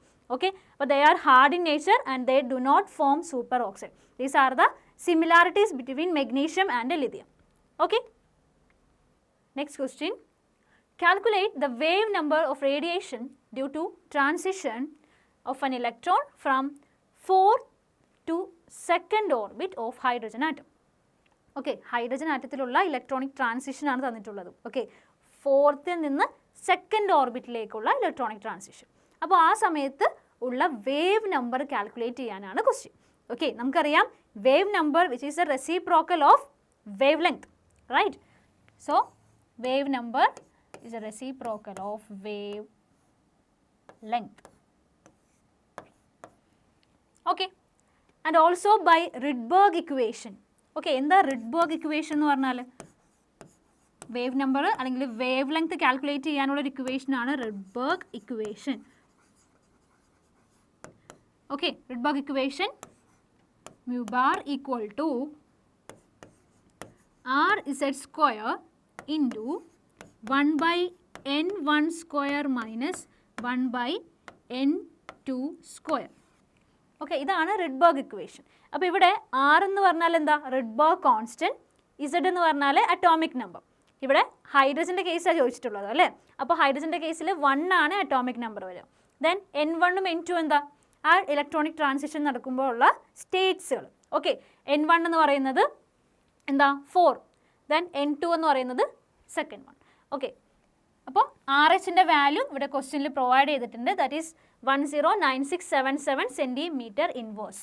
ഓക്കെ, നമുക്ക് ഇക്വേഷൻ പ്രകാരം ഇതൊന്ന് കാൽക്കുലേറ്റ് ചെയ്ത് നോക്കാം. That is mu bar equal to ആറിൻ്റെ വാല്യൂ എത്രയായിരുന്നു? 109677 ഇൻറ്റു ഇവിടെ 1 സ്ക്വയർ ആയിരിക്കും വരുന്നത്, കാരണം ഓൾറെഡി പറഞ്ഞു ദാറ്റ് ഈസ് ഹൈഡ്രജൻ്റെ കേസാണ് നമ്മൾ പറയുന്നത്. ഓക്കെ, 1 ബൈ N1ൻ്റെ വാല്യൂ 4 ആണ്. That means 4 square minus 1 by 2 square. Okay, then എല്ലാ വാല്യൂസും തമ്മിൽ കാൽക്കുലേറ്റ് ചെയ്ത് കഴിയുമ്പോൾ നമുക്ക് കിട്ടുന്ന വാല്യൂ നോക്കിക്കേ. That is 20564.4357 centimetre inverse. That is 20564.4357 centimetre inverse. ഇതാണ് നമുക്ക് കിട്ടുന്ന mu bar, wave number. Okay, next one, state and explain Hund's rule of maximum multiplicity. Okay, Hund's rule of maximum multiplicity. എന്തായിരുന്നു Hund's rule of maximum multiplicity? No electron pairing takes place in the orbitals in a subshell until each orbital is occupied by one electron with parallel spin. Okay, simple example വെച്ച് പറയുവാണെങ്കിൽ oxygen and nitrogen. Okay, ഓക്സിജൻ്റെ atomic number 8, നൈട്രജൻ്റെ 7. അപ്പോൾ electronic configuration നമ്മൾ എഴുതി നോക്കുമ്പോൾ ഇവിടെ എങ്ങനെയാണ് വരുന്നത്? 1s2, 2s2, 2p4. Here in this case 1s2, 2s2, 2p3. Okay, outer most orbitals മാത്രം കൺസിഡർ ചെയ്യുമ്പോൾ, ഔട്ടർ മോസ്റ്റ് ഷെല്ലിലുള്ള ഓർബിറ്റൽസ് കൺസിഡർ ചെയ്യുമ്പോൾ എങ്ങനെയാണ് ഇലക്ട്രോൺസ് വന്ന് ഫില്ല് ചെയ്യുന്നത് നോക്കിക്കേ. 2s2, 2p4 ആണ്. Okay, here 2s2. Then 2p4 എന്ന് പറയുമ്പോൾ നമ്മൾ ഫില്ല് ചെയ്യുന്നത് 1, 2, 3 ആൻഡ് ദെൻ 4. ഓക്കെ, 4 നാലാമത്തെ ഇലക്ട്രോൺ എപ്പോഴാണ് ഫില്ല് ചെയ്യുന്നത്? ആദ്യം ഈ ഓരോ ഡീജനറേറ്റ് ഓർബിറ്റലും സിംഗ്ലി ഒക്യുപ്പൈ ചെയ്ത് കഴിഞ്ഞിട്ട് മാത്രമാണ് പെയറിങ് നടക്കുന്നത്. ഓക്കെ, അപ്പോൾ 2p4 വരുമ്പോൾ നാലാമത്തെ ഇലക്ട്രോൺ ആണ് പാരലൽ സ്പിന്നായിട്ട് വന്ന് കയറുന്നത്. ഓക്കെ, അതേസമയം നൈട്രജൻ്റെ കേസിൽ എങ്ങനെയായിരിക്കും? 2s2, 2p3 ആണ് അല്ലേ? അപ്പോൾ 2s2 ഇവിടെ എല്ലാം തന്നെ ഹാഫ് ഒക്യുപ്പൈഡ് ആയിരിക്കും. ഓക്കെ, അപ്പോൾ ഇതാണ് Hund's rule of maximum multiplicity. അപ്പോൾ ഓക്സിജൻ്റെ കേസിൽ നമ്മൾ പെയറിങ് നടത്തുന്നത് എപ്പോഴാണ്? എപ്പോഴും ആദ്യം ഓരോ ഇലക്ട്രോൺസും സിംഗ്ലി ഒക്യുപ്പൈ ചെയ്യുന്നു, അതിനുശേഷം മാത്രം ഓർബിറ്റൽസിൽ പെയറിങ് നടക്കുന്നു. ഓക്കെ, ഇപ്പോൾ ഡീജനറേറ്റ് ഓർബിറ്റൽസിൻ്റെ കേസിലാണ് Hund's rule of maximum multiplicity നമ്മൾ എക്സ്പ്ലെയിൻ ചെയ്യുന്നത്. Okay, so no electron pairing takes place in the orbitals in a subshell until each orbital is occupied by one electron with parallel spin. Okay, clear? 20th question, that is define dipole moment. The dipole moment of BF3 is 0. Why? What is dipole moment? ഒരു covalent ബോണ്ടിനകത്തുള്ള പൊളാരിറ്റീനെ express ചെയ്യുന്ന നമുക്ക് dipole moment എന്ന് പറയുന്ന term use ചെയ്യാം. Okay, അപ്പോൾ dipole moment എന്ന് പറഞ്ഞാൽ it is defined as the product of magnitude of charge of any one atom in a covalent bond and the distance between the atoms. Okay, ഒരു covalent ബോണ്ടിനകത്തുള്ള രണ്ട് ആറ്റത്തിനിടയ്ക്കുള്ള ഡിസ്റ്റൻസും അവിടെയുള്ള ഏതെങ്കിലും ഒരു ആറ്റത്തിൻ്റെ ചാർജിൻ്റെ മാഗ്നിറ്റ്യൂഡും തമ്മിലുള്ള പ്രൊഡക്റ്റാണ് ആക്ച്വലി ഡൈപോൾ മൊമെൻ്റ് എന്ന് പറയുന്നത്. ഓക്കെ, അപ്പോൾ ഡൈപോൾ മൊമെൻ്റ് നമ്മൾ അതിൻ്റെ യൂണിറ്റ് എന്ന് പറയുന്നത് നമ്മൾ ഡി വെച്ചിട്ടാണ് കാണിക്കുന്നത്. D means debye units ആണ്. ദെൻ ഡൈപോൾ മൊമെൻറ്റിനെ നമ്മൾ മ്യൂ എന്നാണ് പറയുന്നത്, which is equal to e into d. E എന്ന് പറഞ്ഞാൽ ആ ഒരു കോവാലന്റ് ബോണ്ടിനകത്തുള്ള ഒരു ആറ്റത്തിൻ്റെ ചാർജിൻ്റെ മാഗ്നിറ്റ്യൂഡാണ്. അതേസമയം ഡി എന്ന് പറയുന്നത് എന്താ? Small letter d means the distance between the atoms. Okay, clear? അപ്പോൾ ഇതാണ് dipole moment. Okay, then the dipole moment of BF3 is 0. Why? നമുക്കറിയാം BF3 മോളിക്യൂൾ എന്ന് പറയുമ്പോൾ സിമ്മട്രിക്കൽ ആണല്ലേ, ഒരു റെഗുലർ സിമ്മട്രി ഉള്ള ഒരു ജോമെട്രി ഉള്ള മോളിക്യൂളാണ് BF3. ഓക്കെ, ഇപ്പോൾ BF3യുടെ സ്ട്രക്ചർ നമ്മൾ നോർമലി എങ്ങനെയാണ് വരക്കുന്നത്? ഓക്കെ, ട്രയഗണൽ പ്ലെയിനാർ ജോമെട്രി ആണ്. ദെൻ നമ്മളിപ്പോൾ ഡൈപോൾ മൊമെൻറ്റ് നമ്മൾ കോവാലന്റ് ബോൺസിലാണ് പറയുന്നത്, അവിടെയുള്ള പൊളാരിറ്റീനെ എക്സ്പ്രസ് ചെയ്യുവാണ്. അപ്പോൾ പൊളാരിറ്റി ഉണ്ടെങ്കിൽ ആക്ച്വലി ആ പൊളാരിറ്റി എങ്ങനെയാണ് ഡെവലപ്പ് ചെയ്ത് വരുന്നത്? അവിടെ ഒരു ഇലക്ട്രോ നെഗറ്റിവിറ്റി ഡിഫറൻസ് വേണം അല്ലേ? അപ്പോൾ ഈ ബോറോണും ഫ്ലൂറിനും തമ്മിൽ ഒരു ഇലക്ട്രോൺ നെഗറ്റിവിറ്റി ഡിഫറൻസ് ഉണ്ട്. That is fluorine is more electron negative than boron. Okay, അപ്പോൾ ഇവിടെയുള്ള എങ്കിൽ ഈ ഓരോ ബോണ്ടിനകത്തുള്ള ഡൈപോൾ മൊമെൻറ്റിൻ്റെ ഡയറക്ഷൻ നമ്മൾ എങ്ങനെയാണ് വരക്കുന്നത്? Like this. കാരണം എന്താ? ഇവിടുത്തെ ഈ ഒരു ബോണ്ട് ഡൈപോൾ എന്ന് പറയുന്നത് അതിൻ്റെ ഡയറക്ഷൻ ഫ്ലൂറിൻ്റെ സൈഡിലേക്കായിരിക്കും അല്ലേ? കാരണം fluorine which is more electron negative than boron. അതുപോലെ തന്നെ ആയിരിക്കും ഇവിടെ. അപ്പോൾ നോർമലി നമ്മൾ ഡൈപോൾ മൊമെൻറ്റ് ഇതുപോലെ ഒരു വെക്റ്റർ അല്ലെങ്കിൽ ഒരു ആരോ മാർക്കിൻ്റെ ബേസിലാണ് നമ്മളത് എക്സ്പ്രസ് ചെയ്യുന്നത്. ഓക്കെ, ദെൻ ഇവിടെയും സെയിം തന്നെയാണ് ഡൈപോൾ മൊമെൻറ്റ് വെക്റ്റർ ആക്ട് ചെയ്യുന്നത്. ഓക്കെ, ഇനി നോക്കിക്കേ ഇവിടുത്തെ resultant dipole of any two bond dipole. Okay, ആദ്യം ഈ ഒരു ബോണ്ടും കൺസിഡർ ചെയ്യുക. ആ ഒരു ബോണ്ടിലുള്ള ഡൈപോൾ മൊമെൻറ്റ് ഇങ്ങനെയല്ലേ ഇരിക്കുന്നത്? ഇതിൻ്റെ റിസൾട്ടൻറ്റ് വെക്റ്റർ എങ്ങോട്ടേക്കായിരിക്കും? ഈ ഡയറക്ഷനിലേക്കായിരിക്കും, which is actually opposite to that of the third dipole. Okay, ഇങ്ങോട്ടുള്ള ഡൈപോളിൻ്റെ ഓപ്പോസിറ്റാണ് അല്ലേ? അതുപോലെ തന്നെയാണ് വേറെ ഏത് രണ്ട് ഡൈപോളിൻ്റെ റിസൾട്ടൻറ്റ് വെക്റ്റർ എടുത്താലും അത് മൂന്നാമത്തെ ഡൈപോളിന് ജസ്റ്റ് ഓപ്പോസിറ്റ് ആയിട്ടായിരിക്കും നമുക്ക് കിട്ടുക. അപ്പോൾ എന്തായിരിക്കും? ഇവിടെയുള്ള എല്ലാ ബോണ്ട് ഡൈപോളിലെയും ഡൈപോൾ മൊമെൻറ്റ് വെക്റ്റർ എന്നുള്ളത് ക്യാൻസൽ ചെയ്ത് പോവും. ഓക്കെ, മനസ്സിലായോ? അപ്പോൾ അതെന്താ? അവിടെയുള്ള ഡൈപോൾ മൊമെൻറ്റിൻ്റെ വാല്യൂ എന്ന് പറയുന്നത് 0 ആയിരിക്കും. ഓക്കെ, അപ്പോൾ BF3 മോളിക്യൂളിൽ ഡൈപോൾ മൊമെൻറ്റ് 0 ആണ്. അതിൻ്റെ റീസൺ ക്ലിയർ ആയി. Next question, write the principle involved in the distillation of organic compound under reduced pressure. Give an example. Okay, write the principle involved in the distillation of organic compound under reduced pressure. Okay, നമ്മൾ organic കോമ്പൗണ്ട്സിൻ്റെ അല്ലെങ്കിൽ ഏതൊരു കോമ്പൗണ്ട്സിൻ്റെയും സെപ്പറേഷനും പ്യൂരിഫിക്കേഷനുമായിട്ട് relate ചെയ്തിട്ട് several ടെക്നിക്സുകൾ പഠിച്ചിട്ടുണ്ടായിരുന്നു. ഓക്കെ, അത് one of the important technique is that the distillation under reduced pressure. Reduced പ്രഷറിലുള്ള ഡിസ്റ്റിലേഷൻ ആയിരുന്നു ഒരു മെത്തേഡ്. ആക്ച്വലി എന്താണ് ഇവിടെ സംഭവിക്കുന്നത്? ഇവിടുത്തെ മേജർ പ്രിൻസിപ്പിൾ എന്താ? നമുക്കറിയാം ഏതൊരു കോമ്പൗണ്ട് ആണെങ്കിലും അത് ഡിസ്റ്റിൽ ചെയ്യുന്നത് അല്ലെങ്കിൽ ബോയിൽ ചെയ്യുന്നത് എപ്പോഴായിരിക്കും? അതിൻ്റെ വേപ്പർ പ്രഷറും അറ്റ്മോസ്ഫറിക് പ്രഷറും ഈക്വൽ ആകുമ്പോൾ അല്ലേ? വേപ്പർ പ്രഷറും അറ്റ്മോസ്ഫറിക് പ്രഷറും ഈക്വൽ ആകുമ്പോഴാണ് ഒരു കോമ്പൗണ്ട് ബോയിൽ ചെയ്യുന്നത്. ഇൻ കേസ് അവിടുത്തെ പ്രഷർ നമ്മൾ കുറയ്ക്കുവാണെങ്കിലോ അപ്പോൾ എന്തായിരിക്കും? അതിൻ്റെ ബോയിലിംഗ് പോയിൻറ്റും കുറയും. അപ്പോൾ എന്തായിരിക്കും? ആ ബോയിലിംഗ് പോയിൻറ്റ് അല്ലെങ്കിൽ ചെറിയ ബോയിലിംഗ് പോയിൻറ്റിൽ ഇത് ബോയിൽ ചെയ്യും അല്ലെങ്കിൽ ഡിസ്റ്റിൽ ഔട്ട് ചെയ്യും. Okay, without decomposition. Or okay, clear? C, a liquid boils at a temperature at which its vapor pressure becomes equal to the atmospheric pressure. Thus, by decreasing the outer pressure, the boiling point also decreases and it gets distilled without decomposition.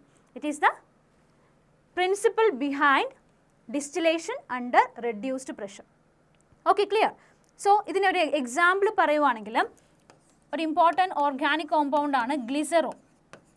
Okay, normally ഗ്ലിസറോളിൻ്റെ സെപ്പറേഷനും പ്യൂരിഫിക്കേഷനും നമ്മൾ use ചെയ്യുന്നത് ഇതുപോലെയുള്ള distillation under reduced pressure ഈ ഒരു ടെക്നിക്കാണ്. എന്തുകൊണ്ടാണെന്ന് വെച്ചാൽ glycerol normally distil out ചെയ്യുന്നത് 583 കെൽവിനിലാണ് at normal pressure. Okay, normal പ്രഷറിൽ 583 കെൽവിനാണ് ഗ്ലിസറോളിൻ്റെ ബോയിലിംഗ് പോയിന്റ് എന്ന് പറയുന്നത്. ഓക്കെ, ഇപ്പം ഞാൻ പ്രഷർ കുറയ്ക്കുവാണ്, അതായത് ഒരു 10 to 15 mm Hg പ്രഷർ ഞാൻ അപ്ലൈ ചെയ്യുവാണെങ്കിൽ, അല്ലെങ്കിൽ അത്രയുമായിട്ട് പ്രഷർ റെഡ്യൂസ് ചെയ്യുവാണെങ്കിൽ ഇവിടുത്തെ ടെമ്പറേച്ചർ എനിക്ക് എന്ത് ചെയ്യാം, വീണ്ടും റെഡ്യൂസ് ചെയ്യാനായിട്ട് സാധിക്കും. അതായത് ഒരു 383 കെൽവിനിലൊക്കെ എന്ത് ചെയ്യും, ഗ്ലിസറോൾ ബോയിൽ ചെയ്ത് തുടങ്ങും വിത്തൗട്ട് ഡീകമ്പോസിഷൻ. ഓക്കെ, അപ്പോൾ ഇത് ഒരു എക്സാമ്പിൾ ആണ് എന്തിന്, distillation under reduced pressure. Okay, clear?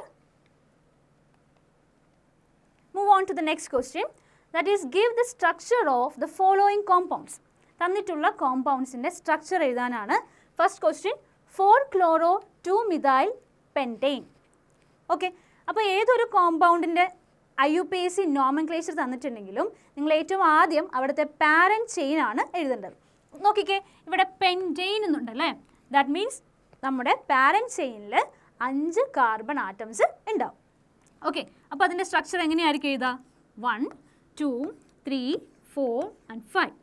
Okay, pentane. Then അവിടെയുള്ള സബ്സ്റ്റിറ്റുവൻസ് ഏതൊക്കെയാണെന്ന് നോക്കാം. 4ാമത്തെ കാർബണിൽ ഒരു ക്ലോറിൻ ആറ്റം ഉണ്ട്.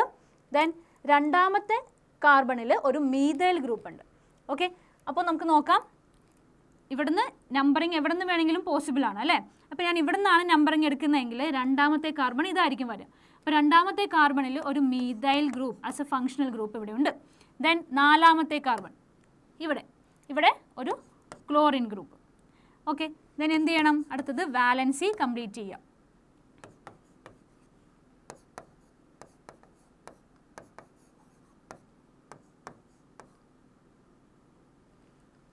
ഓക്കെ, അപ്പോൾ ഇതാണ് 4-chloro-2-methyl pentane structure.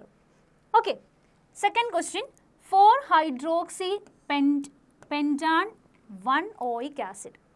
4-hydroxypentan 1-oic acid. Here is also the parent chain containing 5 carbon atom. Okay, അപ്പോൾ അതിൻ്റെ സ്ട്രക്ചർ ഒന്ന് വരച്ച് നോക്കാം. 5 carbon atom. Okay, then 4th കാർബണിൽ ഒരു ഹൈഡ്രോക്സി ഗ്രൂപ്പാണുള്ളത്. ഹൈഡ്രോക്സി ഗ്രൂപ്പ് എന്ന് പറയുമ്പോൾ ഫങ്ഷണൽ ഗ്രൂപ്പ് ഏതാ, OH ഗ്രൂപ്പ്. ഓക്കെ, ഇപ്പോൾ 4ാമത്തെ കാർബണിൽ OH ഗ്രൂപ്പ് ഉണ്ട്. Then first carbon atom containing carboxylic acid group COH. Then next step valency complete ചെയ്യാം. Okay, this is the structure for 4-hydroxypentan 1-oic acid. Okay, clear? അപ്പോൾ നമ്മൾ IUPAC nomenclature തന്നിട്ട് അതിൻ്റെ structure എങ്ങനെയാണ് വരക്കുന്നതെന്ന് പഠിച്ചു. Next section, answer any 7 questions from 23rd question to 31st question and each carries 3 scores. Okay, അതിൽ 23ാമത്തെ ക്വസ്റ്റ്യൻ നമുക്ക് നോക്കാം. First part, what is atomic mass unit അഥവാ AMU. എന്താ അറ്റോമിക് മാസ് യൂണിറ്റ് എന്ന് വെച്ചാൽ നമുക്കറിയാം, it is 1/12 of mass of carbon 12 atom. Carbon 12ൻ്റെ മാസിൻ്റെ 1/12നെയാണ് നമ്മൾ ആക്ച്വലി 1 അറ്റോമിക് മാസ് യൂണിറ്റ് എന്ന് പറയുന്നത്. Okay, and second part, KClO3 on heating decomposes to KCl and O2. Okay, calculate the mass of oxygen gas produced by heating 50 gram of KClO3. Okay, അപ്പോൾ ഇവിടെ തന്നിട്ടുള്ളത് എന്താ, 2 KClO3 ഡിക്കമ്പോസിഷൻ നടക്കുന്നു on heating.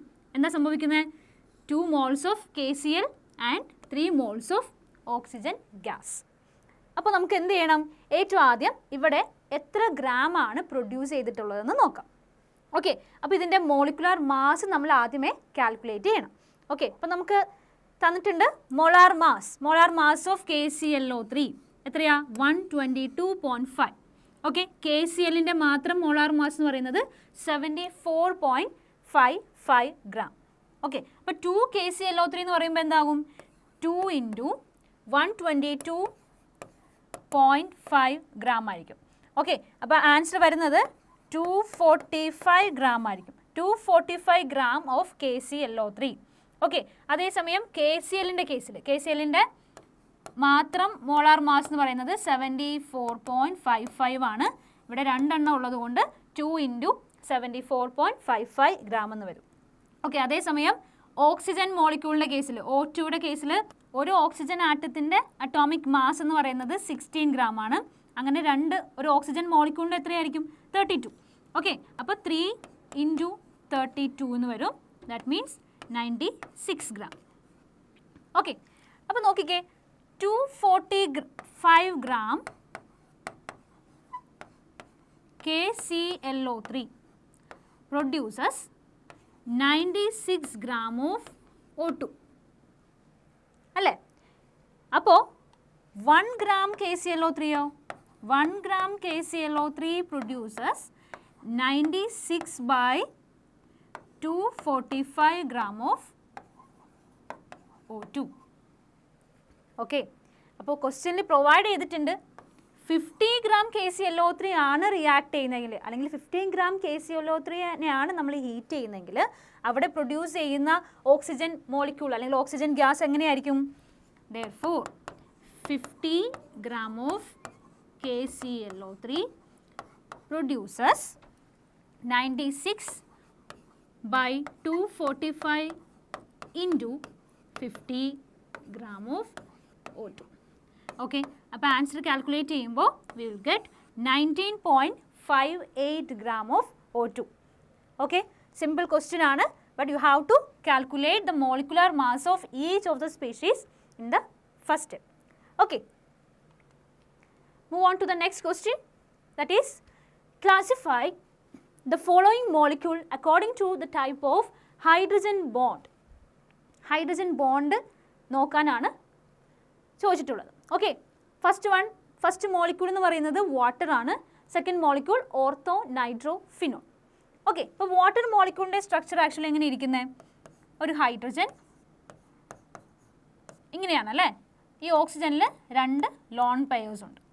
Okay, അപ്പോൾ hydrogen bonding എപ്പോഴും എങ്ങനെയാണ് വരുന്നത്? ഒരു പോളാരിറ്റി ഡിഫറൻസ് അല്ലെങ്കിൽ പോളാരിറ്റി വരുമ്പോഴാണ് ഹൈഡ്രജൻ ബോണ്ടിങ് വരിക. ഓക്കെ, അപ്പോൾ ഇവിടെ ഓക്സിജനും ഹൈഡ്രജനും തമ്മിൽ കമ്പയർ ചെയ്യുമ്പോൾ ഓക്സിജന് ഇലക്ട്രോൺ നെഗറ്റിവിറ്റി കൂടുതലാണ് അല്ലേ, കമ്പയർ ടു ഹൈഡ്രജൻ. അപ്പോൾ അവിടെ ഒരു partial positive and negative charge develop ചെയ്യും. ഓക്കെ, അപ്പോൾ തൊട്ടടുത്ത് വേറൊരു വാട്ടർ മോളിക്യൂൾ കൂടി ഉണ്ടെങ്കിൽ എന്തായിരിക്കും സംഭവിക്കുക? ഇവിടെയും ഇതുപോലെ തന്നെ പൊളാരിറ്റി ഉണ്ടല്ലോ, ഇവിടെ നെഗറ്റീവ് ഇവിടെ പോസിറ്റീവ്. അപ്പോൾ എന്ത് ചെയ്യും? ഈ ഹൈഡ്രജൻ ഇവിടെയുള്ള ഈ ഓക്സിജനുമായിട്ട് ഒരു ബോണ്ട് ഡെവലപ്പ് ചെയ്യും. ഓക്കെ, ഒരു ബോണ്ട് ഡെവലപ്പ് ചെയ്യുന്നു. ഇതിനെയാണ് നമ്മൾ ഹൈഡ്രജൻ ബോണ്ട് എന്ന് പറയുന്നത്. ഓക്കെ, ഒരു വീക്ക് ബോണ്ട്സ് ആണ്. അപ്പോൾ അത് എന്ത് ചെയ്യും? മറ്റുള്ള ബോണ്ടുകളെല്ലാം തന്നെ അവിടെ വീക്കാവും. ഓക്കെ, ഇവിടെയും നെഗറ്റീവ്, ഇത് positive. So this hydrogen will develop a bond with this oxygen atom of another water molecule. Okay, അപ്പോൾ ഇതെല്ലാം നടക്കുന്നത് 2 ഡിഫറെൻറ്റ് മോളിക്യൂൾസിൻ്റെ ഇടയിലായതുകൊണ്ട് ഇത്തരം ഹൈഡ്രജൻ ബോണ്ടിങ്ങിനെ നമ്മൾ പറയുന്ന പേരെന്താ? Inter molecular hydrogen bonding. Okay, hydrogen bonding in between 2 different molecules, 2 മോളിക്യൂൾസിൻ്റെ ഇടയിൽ form ചെയ്യുന്ന hydrogen ബോണ്ടിങ്ങിനെ Inter molecular എന്ന് പറയും. ഓക്കെ, ദെൻ ഓർത്തോ നൈട്രോഫിനോളിൻ്റെ കേസിൽ എങ്ങനെയായിരിക്കും? What about ortho നൈട്രോഫിനോൾ? Firstly let us write the structure of ortho nitrophenol. Okay, here a nitro group is present. Okay, and here an OH group. Okay, അപ്പോൾ നമുക്കറിയാം nitrogen oxygen വെച്ച് compare ചെയ്യുമ്പോൾ ഓക്സിജന് electron negativity കൂടുതലാണ്. Okay, അപ്പോൾ എന്ത് ചെയ്യും? ഇവിടെ ഈ ഓക്സിജനും ഈ ഹൈഡ്രജനും തമ്മിൽ ഒരു ബോണ്ട് ഡെവലപ്പ് ചെയ്യും. ഓക്കെ, അപ്പോൾ ഇത് നടക്കുന്നത് 2 ഡിഫറെൻറ്റ് മോളിക്യൂൾസിൻ്റെ ഇടയിലല്ല, സെയിം മോളിക്യൂളിൽ തന്നെയാണ് നടക്കുന്നത്. സോ ഇത്തരം ഹൈഡ്രജൻ ബോണ്ടിങ്ങിനെ നമ്മൾ പറയുന്ന പേരാണ് ഇൻട്രാ മോളിക്കുലാർ. ഒരു മോളിക്യൂളിൻ്റെ അകത്ത് തന്നെയാണ് ഈ ബോണ്ടിങ് നടക്കുന്നത്. Okay, intra molecular hydrogen bonding. Okay, അപ്പോൾ ഫസ്റ്റ് പാർട്ട് ക്ലിയർ ആയി. Second question, NF3 and NH3 shows dipole moment. Okay, NH3യും NF3യും dipole moment കാണിക്കുന്നുണ്ട്. But the dipole moment of NF3 is less than that of NH3. Why? NH3യും NF3യും തമ്മിൽ compare ചെയ്യുമ്പോൾ ഒരാളുടെ dipole moment കുറവാണ്, ഒരാളുടെ കൂടുതലാണ്. Okay, എന്തുകൊണ്ടാണ് നമുക്ക് നോക്കാം. അപ്പോൾ dipole moment എന്താണെന്ന് നമ്മൾ ഓൾറെഡി ഡിസ്കസ് ചെയ്തതാണ്. Which is actually the product of magnitude of charge into distance with the distance. Okay, E into D എന്നാണ് പറയുക. അപ്പോൾ ഒരു കോവാലന്റ് ബോണ്ടിനകത്തുള്ള പൊളാരിറ്റീനെ എക്സ്പ്രസ് ചെയ്യാനാണ് നമ്മൾ ഡൈപോൾ മൊമെന്റ് യൂസ് ചെയ്യുന്നത്. അപ്പോൾ ഈ രണ്ട് സ്ട്രക്ചർ എങ്ങനെയായിരിക്കുന്നത്? അപ്പോൾ NH3യുടെ സ്ട്രക്ചർ എങ്ങനെയാണ് വരുന്നത്? നൈട്രജൻ ആറ്റം ഉണ്ട്, ദെൻ ഹൈഡ്രജൻ, ഇവിടെ ഒരു ലോൺ പെയർ ഉണ്ട് നൈട്രജൻ. ഓക്കെ, അതേസമയം NF3യുടെ കേസിലോ സെയിം തന്നെയാണ് സ്ട്രക്ചർ വരിക.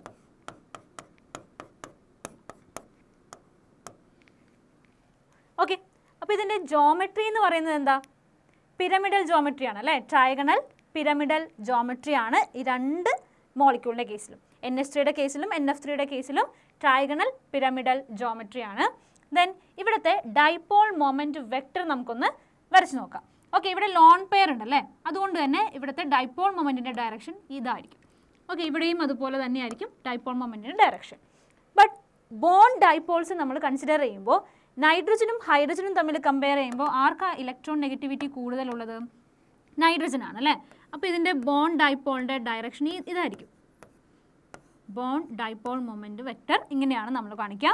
അതേസമയം ഇവിടെ fluorine which is more electron negative than nitrogen, then the dipole moment vector which is in the direction like this.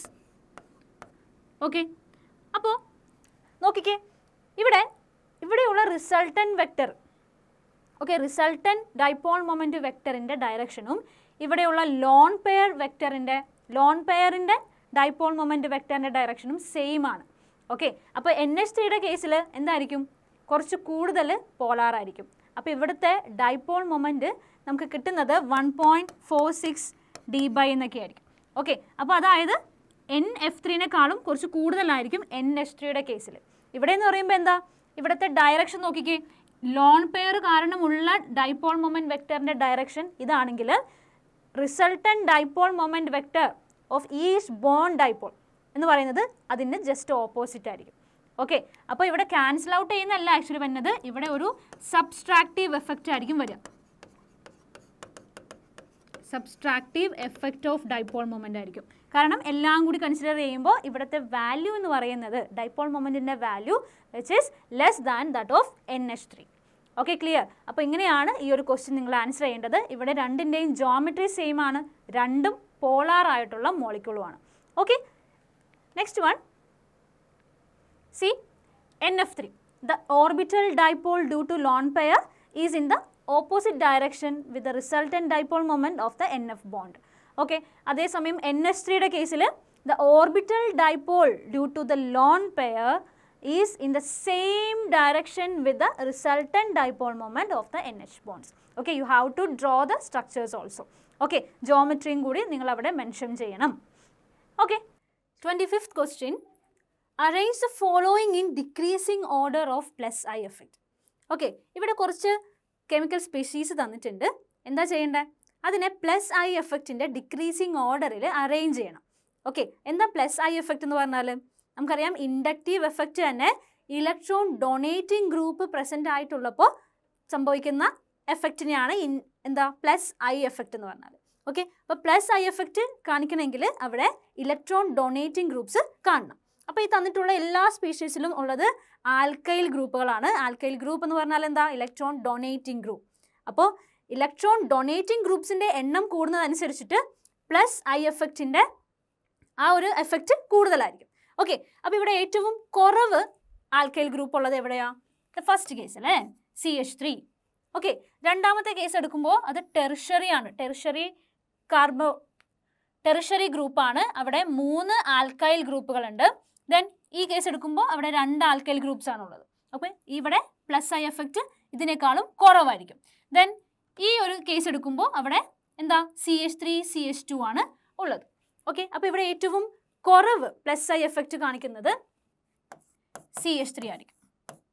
Okay, then next one ഏതാ വരുന്നത്? CH3 CH2. ഇവിടെ 2 alkyl groups ഉണ്ട്. Then വരുന്നത് secondary ആയിട്ടുള്ള ഗ്രൂപ്പുകളാണ്, അതായത് CH3 ട്വൈസ്. ഇവിടെ 2 CH3 group ഉള്ളതുകൊണ്ട് എന്ത് ചെയ്യും? ഇതിലേക്ക് ഇലക്ട്രോൺസിനെ ഡൊണേറ്റ് ചെയ്യുന്നു. ഓക്കെ, ദെൻ ഏറ്റവും കൂടുതൽ പ്ലസ് ഐ എഫക്റ്റ് കാണിക്കുന്നത് 3 ആൽക്കൈൽ ഗ്രൂപ്പ്സുകൾ ഈ CH-നോട് അറ്റാച്ച്ഡ് ആകുമ്പോഴാണ്. Okay, like this. ഓക്കെ, അപ്പോൾ ഇങ്ങനെയാണ് പ്ലസ് ഐ എഫക്റ്റിൻ്റെ ഇൻക്രീസിങ് ഓർഡർ അല്ലെങ്കിൽ ഡിക്രീസിങ് ഓർഡറിൽ നമ്മൾ ഈ ഒരു സ്പീഷീസിനെ അറേഞ്ച് ചെയ്യുന്നത്. Okay, next question, give the criteria for spontaneity of a reaction in terms of free energy change. Okay, free energy change in the termsil spontaneity of the reaction എങ്ങനെയാണ് explain ചെയ്യുക? നമുക്കറിയാം G എന്ന് പറഞ്ഞാൽ എന്താ? Gibbs free energy. അപ്പോൾ Gibbs free എനർജിയുടെ value that is delta G negative ആകുവാണെങ്കിൽ that means that reaction or that process is spontaneous in nature. Spontaneous process എന്ന് പറഞ്ഞാൽ എന്താ? എക്സ്റ്റേണൽ ഔട്ട്പുട്ട് ഒന്നും ഇല്ലാതെ തന്നെ തനിയെ ഒരു റിയാക്ഷൻ അല്ലെങ്കിൽ പ്രോസസ്സ് ക്യാരി ഔട്ട് ചെയ്യുന്നത്. ഓക്കെ, തനിയെ നടക്കുന്നതിനെയാണ് നമ്മൾ സ്പോണ്ടേനിയസ് പ്രോസസ്സ് എന്ന് പറയുന്നത്. Okay, then second part, how it is related to the enthalpy and entropy of a system. Enthalpy എന്ന് പറഞ്ഞാൽ എന്താ? എച്ച്. ചേഞ്ച് ഇൻ എൻതാൽപ്പി എന്ന് പറയുമ്പോൾ delta H. Entropy means S. Change in entropy is delta S.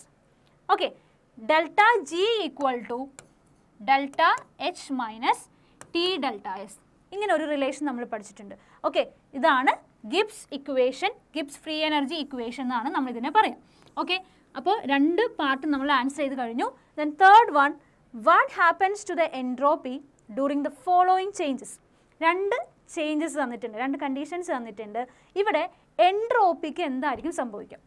Okay, first of all എന്താ entropy എന്ന് പറഞ്ഞാൽ? Entropy എന്ന് പറഞ്ഞാൽ ദ ഡിഗ്രി ഓഫ് റാൻഡംനെസ്. ഒരു സിസ്റ്റത്തിനകത്തുള്ള റാൻഡംനെസ് അല്ലെങ്കിൽ ഡിസോർഡർനെസ്സിൻ്റെ ഡിഗ്രിയാണ് എൻട്രോപ്പി വാല്യൂ എന്ന് പറഞ്ഞാൽ. ഓക്കെ, അപ്പോൾ ഡിസോർഡർ കൂടുക എന്ന് പറഞ്ഞാൽ എന്താ? എൻട്രോപ്പി കൂടുക. ഓക്കെ, ഡെൽറ്റ എസിൻ്റെ വാല്യൂ പോസിറ്റീവ് ആകുക. ഓക്കെ, അപ്പം നമുക്ക് നോക്കാം ഓരോ ചേഞ്ചുകൾ. ഫസ്റ്റ് ചേഞ്ച് തന്നിട്ടുള്ളത് എന്താ? A liquid crystallizes in to a solid. ഒരു ലിക്വിഡ് സോളിഡായിട്ട് മാറുന്നു. നമുക്കറിയാം ലിക്വിഡിൽ എന്താ? പാർട്ടിക്കിൾസ് എല്ലാം കുറച്ച് അകന്നാണ് ഇരിക്കുന്നത് അല്ലേ? അവിടെ കുറച്ചും കൂടി റാൻഡംനെസ് ഉണ്ട്. But compare to solid. Okay, solid സ്റ്റേറ്റിൽ കുറച്ചും കൂടി പെർഫെക്റ്റ് ആയിട്ടുള്ള അറേഞ്ച്മെൻ്റ് ആണ്. ഓക്കെ, പാർട്ടിക്കിൾസ് പെർഫെക്റ്റ്ലി അറേഞ്ച്ഡ് ആണ്, വെൽ ഓർഗനൈസ്ഡ് ആണ്. അപ്പോൾ ആ കേസ് വരുമ്പോൾ ഓർഡേർഡ് ആണ് ആര്? Solid compare to liquid. അപ്പോൾ കുറച്ചും കൂടി ലിക്വിഡ് സോളിഡ് ആയിട്ട് മാറുമ്പോൾ എൻട്രോപ്പി എന്താ സംഭവിക്കുന്നത്? എൻട്രോപ്പി എന്താ? കുറഞ്ഞാണ് വരിക. ഡെൽറ്റ എസ് വാല്യൂ നെഗറ്റീവ് ആയിരിക്കും വരിക. Okay, then second case, calcium carbonate, calcium oxide and carbon dioxide ആയിട്ട് മാറുവാണ് when applying heat. Heat apply ചെയ്ത് കഴിയുമ്പോൾ കാൽഷ്യം കാർബണേറ്റ് കാൽഷ്യം ഓക്സൈഡും കാർബൺ ഡൈ ഓക്സൈഡും ആയിട്ട് മാറുന്നുണ്ട്. അപ്പോൾ ഇവിടെ നിങ്ങൾ എങ്ങനെയാണ് ഇവിടെ എൻട്രോപ്പിയിലുള്ള ചേഞ്ച് പറയുക? അപ്പോൾ നിങ്ങളിവിടെ നോക്കണം ഇതിൻ്റെ സ്റ്റേറ്റ്. കാൽഷ്യം കാർബണേറ്റ് സോളിഡ് സ്റ്റേറ്റിലായിരുന്നു ഉണ്ടായിരുന്നത്, അത് കാൽഷ്യം ഓക്സൈഡ് ആയിട്ട് മാറുന്നുണ്ട്, which is also in solid state. But ഇവിടെ കാർബൺ ഡൈ ഓക്സൈഡ് ഫോം ചെയ്യുന്നുണ്ട്. അത് ഏത് ഫോമില? ഗേഷ്യസ് ഫോമില ഫോം ചെയ്തിട്ടുള്ളത്. അപ്പോൾ ഒരു സോളിഡ് ഗേഷ്യസ് ഫോമിൽ ഒരു പ്രൊഡക്റ്റ് ഉണ്ടാക്കുന്നുണ്ടെങ്കിൽ ദാറ്റ് മീൻസ് അവിടെ ഡിഗ്രി ഓഫ് ഡിസോർഡർനെസ് ഇൻക്രീസ്. ഓക്കെ, അവിടെ ഡിസോർഡർ ആയല്ലേ, ഒരു ഗേഷ്യസ് പ്രൊഡക്റ്റ് അവിടെ ഫോം ചെയ്യുന്നത് കൊണ്ട് എന്തായി? ഓർഡേർഡ് അല്ലാതെ മാറി. അപ്പോൾ അവിടെയുള്ള ഡെൽറ്റ എസിൻ്റെ വാല്യൂ എന്തായിരിക്കും? ഇൻക്രീസ് ചെയ്യും. ദാറ്റ് മീൻസ് പോസിറ്റീവ് ആയിരിക്കും. Okay, clear? അപ്പോൾ ഇങ്ങനെയാണ് ഈ ക്വസ്റ്റ്യൻസ് ആൻസർ ചെയ്യേണ്ടത്. ഇതുപോലെ ഡിഫറെൻറ്റ് ചേഞ്ചസ് തരാം, എന്നിട്ട് ആ ചേഞ്ചസിൽ ഡെൽറ്റ എസിന് അല്ലെങ്കിൽ എൻട്രോപ്പിയിലുള്ള ചേഞ്ച് എന്തായിരിക്കും? പോസിറ്റീവ് ആയിരിക്കും, നെഗറ്റീവ് ആയിരിക്കും, സീറോ ആയിരിക്കും, എങ്ങനെ എക്സ്പ്ലെയിൻ ചെയ്യാനായിട്ട് ക്വസ്റ്റ്യൻസ് വരും. Okay, I hope you understood. And next one, using Stock notation represent the following compounds. Okay, Stock notation നമുക്കറിയാം. റിഡോക്സ് റിയാക്ഷൻ എന്നുള്ള ചാപ്റ്ററിൽ നമ്മൾ സ്റ്റോക്ക് നൊട്ടേഷൻ എഴുതാൻ പഠിച്ചിട്ടുണ്ടായിരുന്നു. എന്താണ് സ്റ്റോക്ക് നൊട്ടേഷൻ എന്ന് പറഞ്ഞാൽ? സിംപ്ലി എന്താ? ഒരു ടെക്നിക്കാണ്. നോർമലി ഇപ്പോൾ ഒരു കോമ്പൗണ്ട് ഉണ്ടെങ്കിൽ ആ കോമ്പൗണ്ടിൽ ഉള്ള മെറ്റലിൻ്റെ ഓക്സിഡേഷൻ നമ്പർ റെപ്രസെൻ്റ് ചെയ്യുന്ന, ഓക്കെ, ഈ നമ്പർ റെപ്രസെൻ്റ് ചെയ്യുന്നത് നമ്മൾ റോമൻ ലെറ്റേഴ്സ് യൂസ് ചെയ്തിട്ടായിരിക്കും. അപ്പോൾ റോമൻ ലെറ്റേഴ്സ് യൂസ് ചെയ്തിട്ട് ഒരു ഓർഗാനിക് കോമ്പൗണ്ടിൽ ഒരു കോമ്പൗണ്ടിനകത്തുള്ള മെറ്റലിൻ്റെ ഓക്സിഡേഷൻ നമ്പർ റെപ്രസെൻ്റ് ചെയ്യുന്ന ഒരു മെത്തേഡാണ് സ്റ്റോക്ക് നൊട്ടേഷൻ. നമുക്ക് നോക്കാം. SnO2 okay, stannous dioxide. അപ്പോൾ ഇവിടുത്തെ കേസിൽ ഇതിൻ്റെ മെറ്റൽ ഏതാ? ടിന്നാണ്. SN എന്ന് പറയുന്നത് ടിന്നാണ്. അപ്പോൾ അതിൻ്റെ ഓക്സിഡേഷൻ നമ്പർ അല്ലെങ്കിൽ ഓക്സിഡേഷൻ സ്റ്റേറ്റ് നമുക്ക് കണ്ടുപിടിക്കണം. അപ്പോൾ നോക്കിക്കേ, SnO2. ഓക്കെ, നമുക്കറിയാം ഓക്സിജൻ്റെ കേസിൽ അതിൻ്റെ ഓക്സിഡേഷൻ സ്റ്റേറ്റ് എപ്പോഴും എത്രയായിരിക്കും? -2 ആയിരിക്കും. നമ്മൾ റൂള് പഠിച്ചിട്ടുണ്ട് അല്ലേ? അപ്പോൾ -2 ആണ്. ഇവിടെ 2 ഓക്സിജൻ ആറ്റം ഉള്ളത് കൊണ്ട് -2 × 2 ചെയ്യും. ഓക്കെ, പ്ലസ് ഇവിടെ നമുക്ക് അൺനൗൺ ആയിട്ടുള്ളത് ആരാ? ഇവിടെയുള്ള മെറ്റലിൻ്റെ ഓക്സിഡേഷൻ സ്റ്റേറ്റ് ആണ്. അപ്പോൾ അതിന് ഞാൻ X എന്ന് കൊടുത്തു. ഓക്കെ, ദെൻ നമ്മളതിനെ 0 ആയിട്ടാണ് ഇക്വേറ്റ് ചെയ്യുക. കാരണം ഈ ഒരു എൻറ്റയർ കോമ്പൗണ്ടിന് ചാർജ് ഇല്ല, ന്യൂട്രൽ ആയിട്ടുള്ള ഒരു കോമ്പൗണ്ടാണ്. ഓക്കെ, അപ്പോൾ X + -2 × 2 = 0 എന്ന് വരും.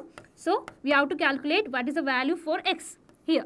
So X - 4 = 0, then X = +4.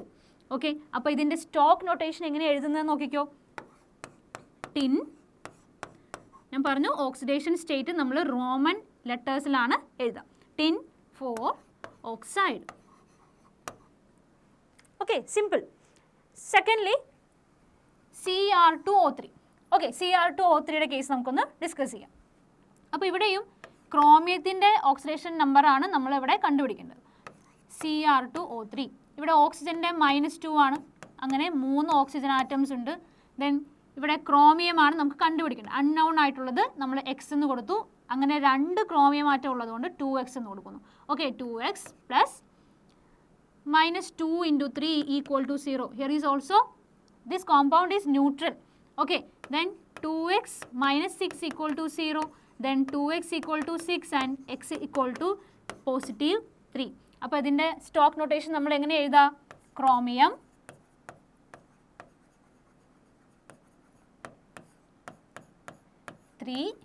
oxide. Okay, clear? Next part.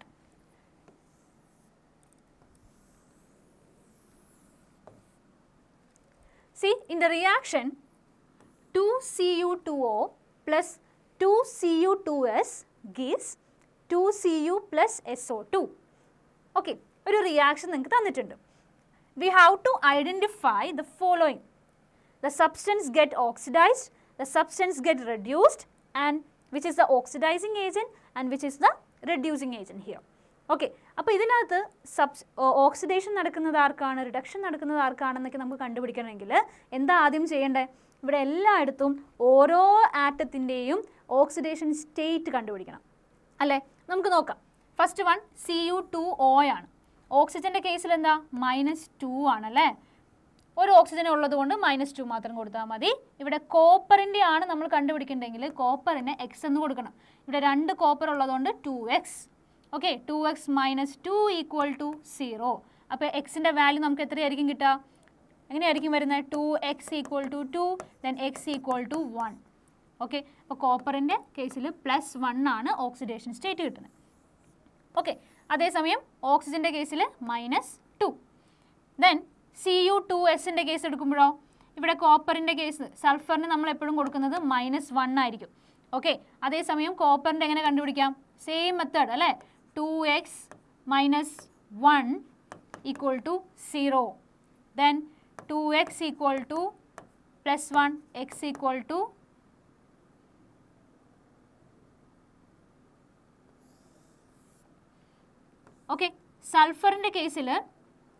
Okay. സൾഫറിൻ്റെ കേസിൽ നമ്മൾ എപ്പോഴും കൊടുക്കുന്നത് -2 ആയിരിക്കും.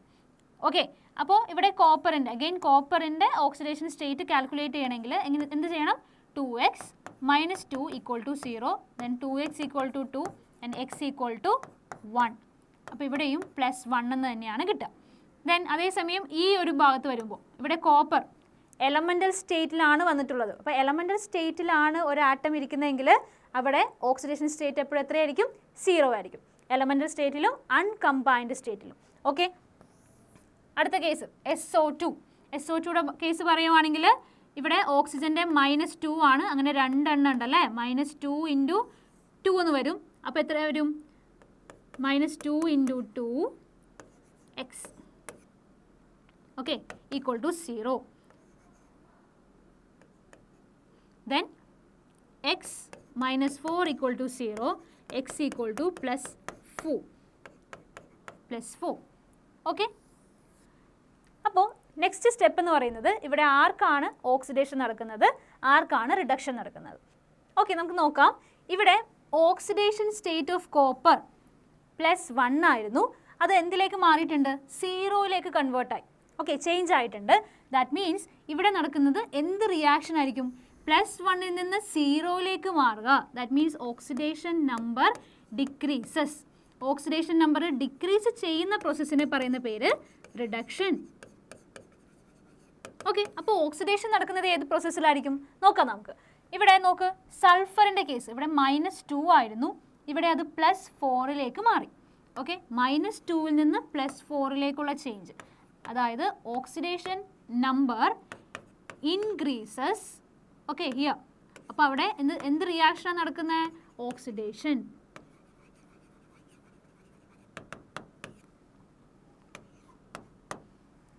ഓക്കെ, അപ്പോൾ സബ്സ്റ്റൻസ് ഗെറ്റ് ഓക്സിഡൈസ്ഡ്. ഇവിടെ ഓക്സിഡേഷന് വിധേയമാകുന്ന സബ്സ്റ്റൻസ് ഏതാ, Cu2s അല്ലേ, അവിടെ സൾഫറിനാണല്ലേ.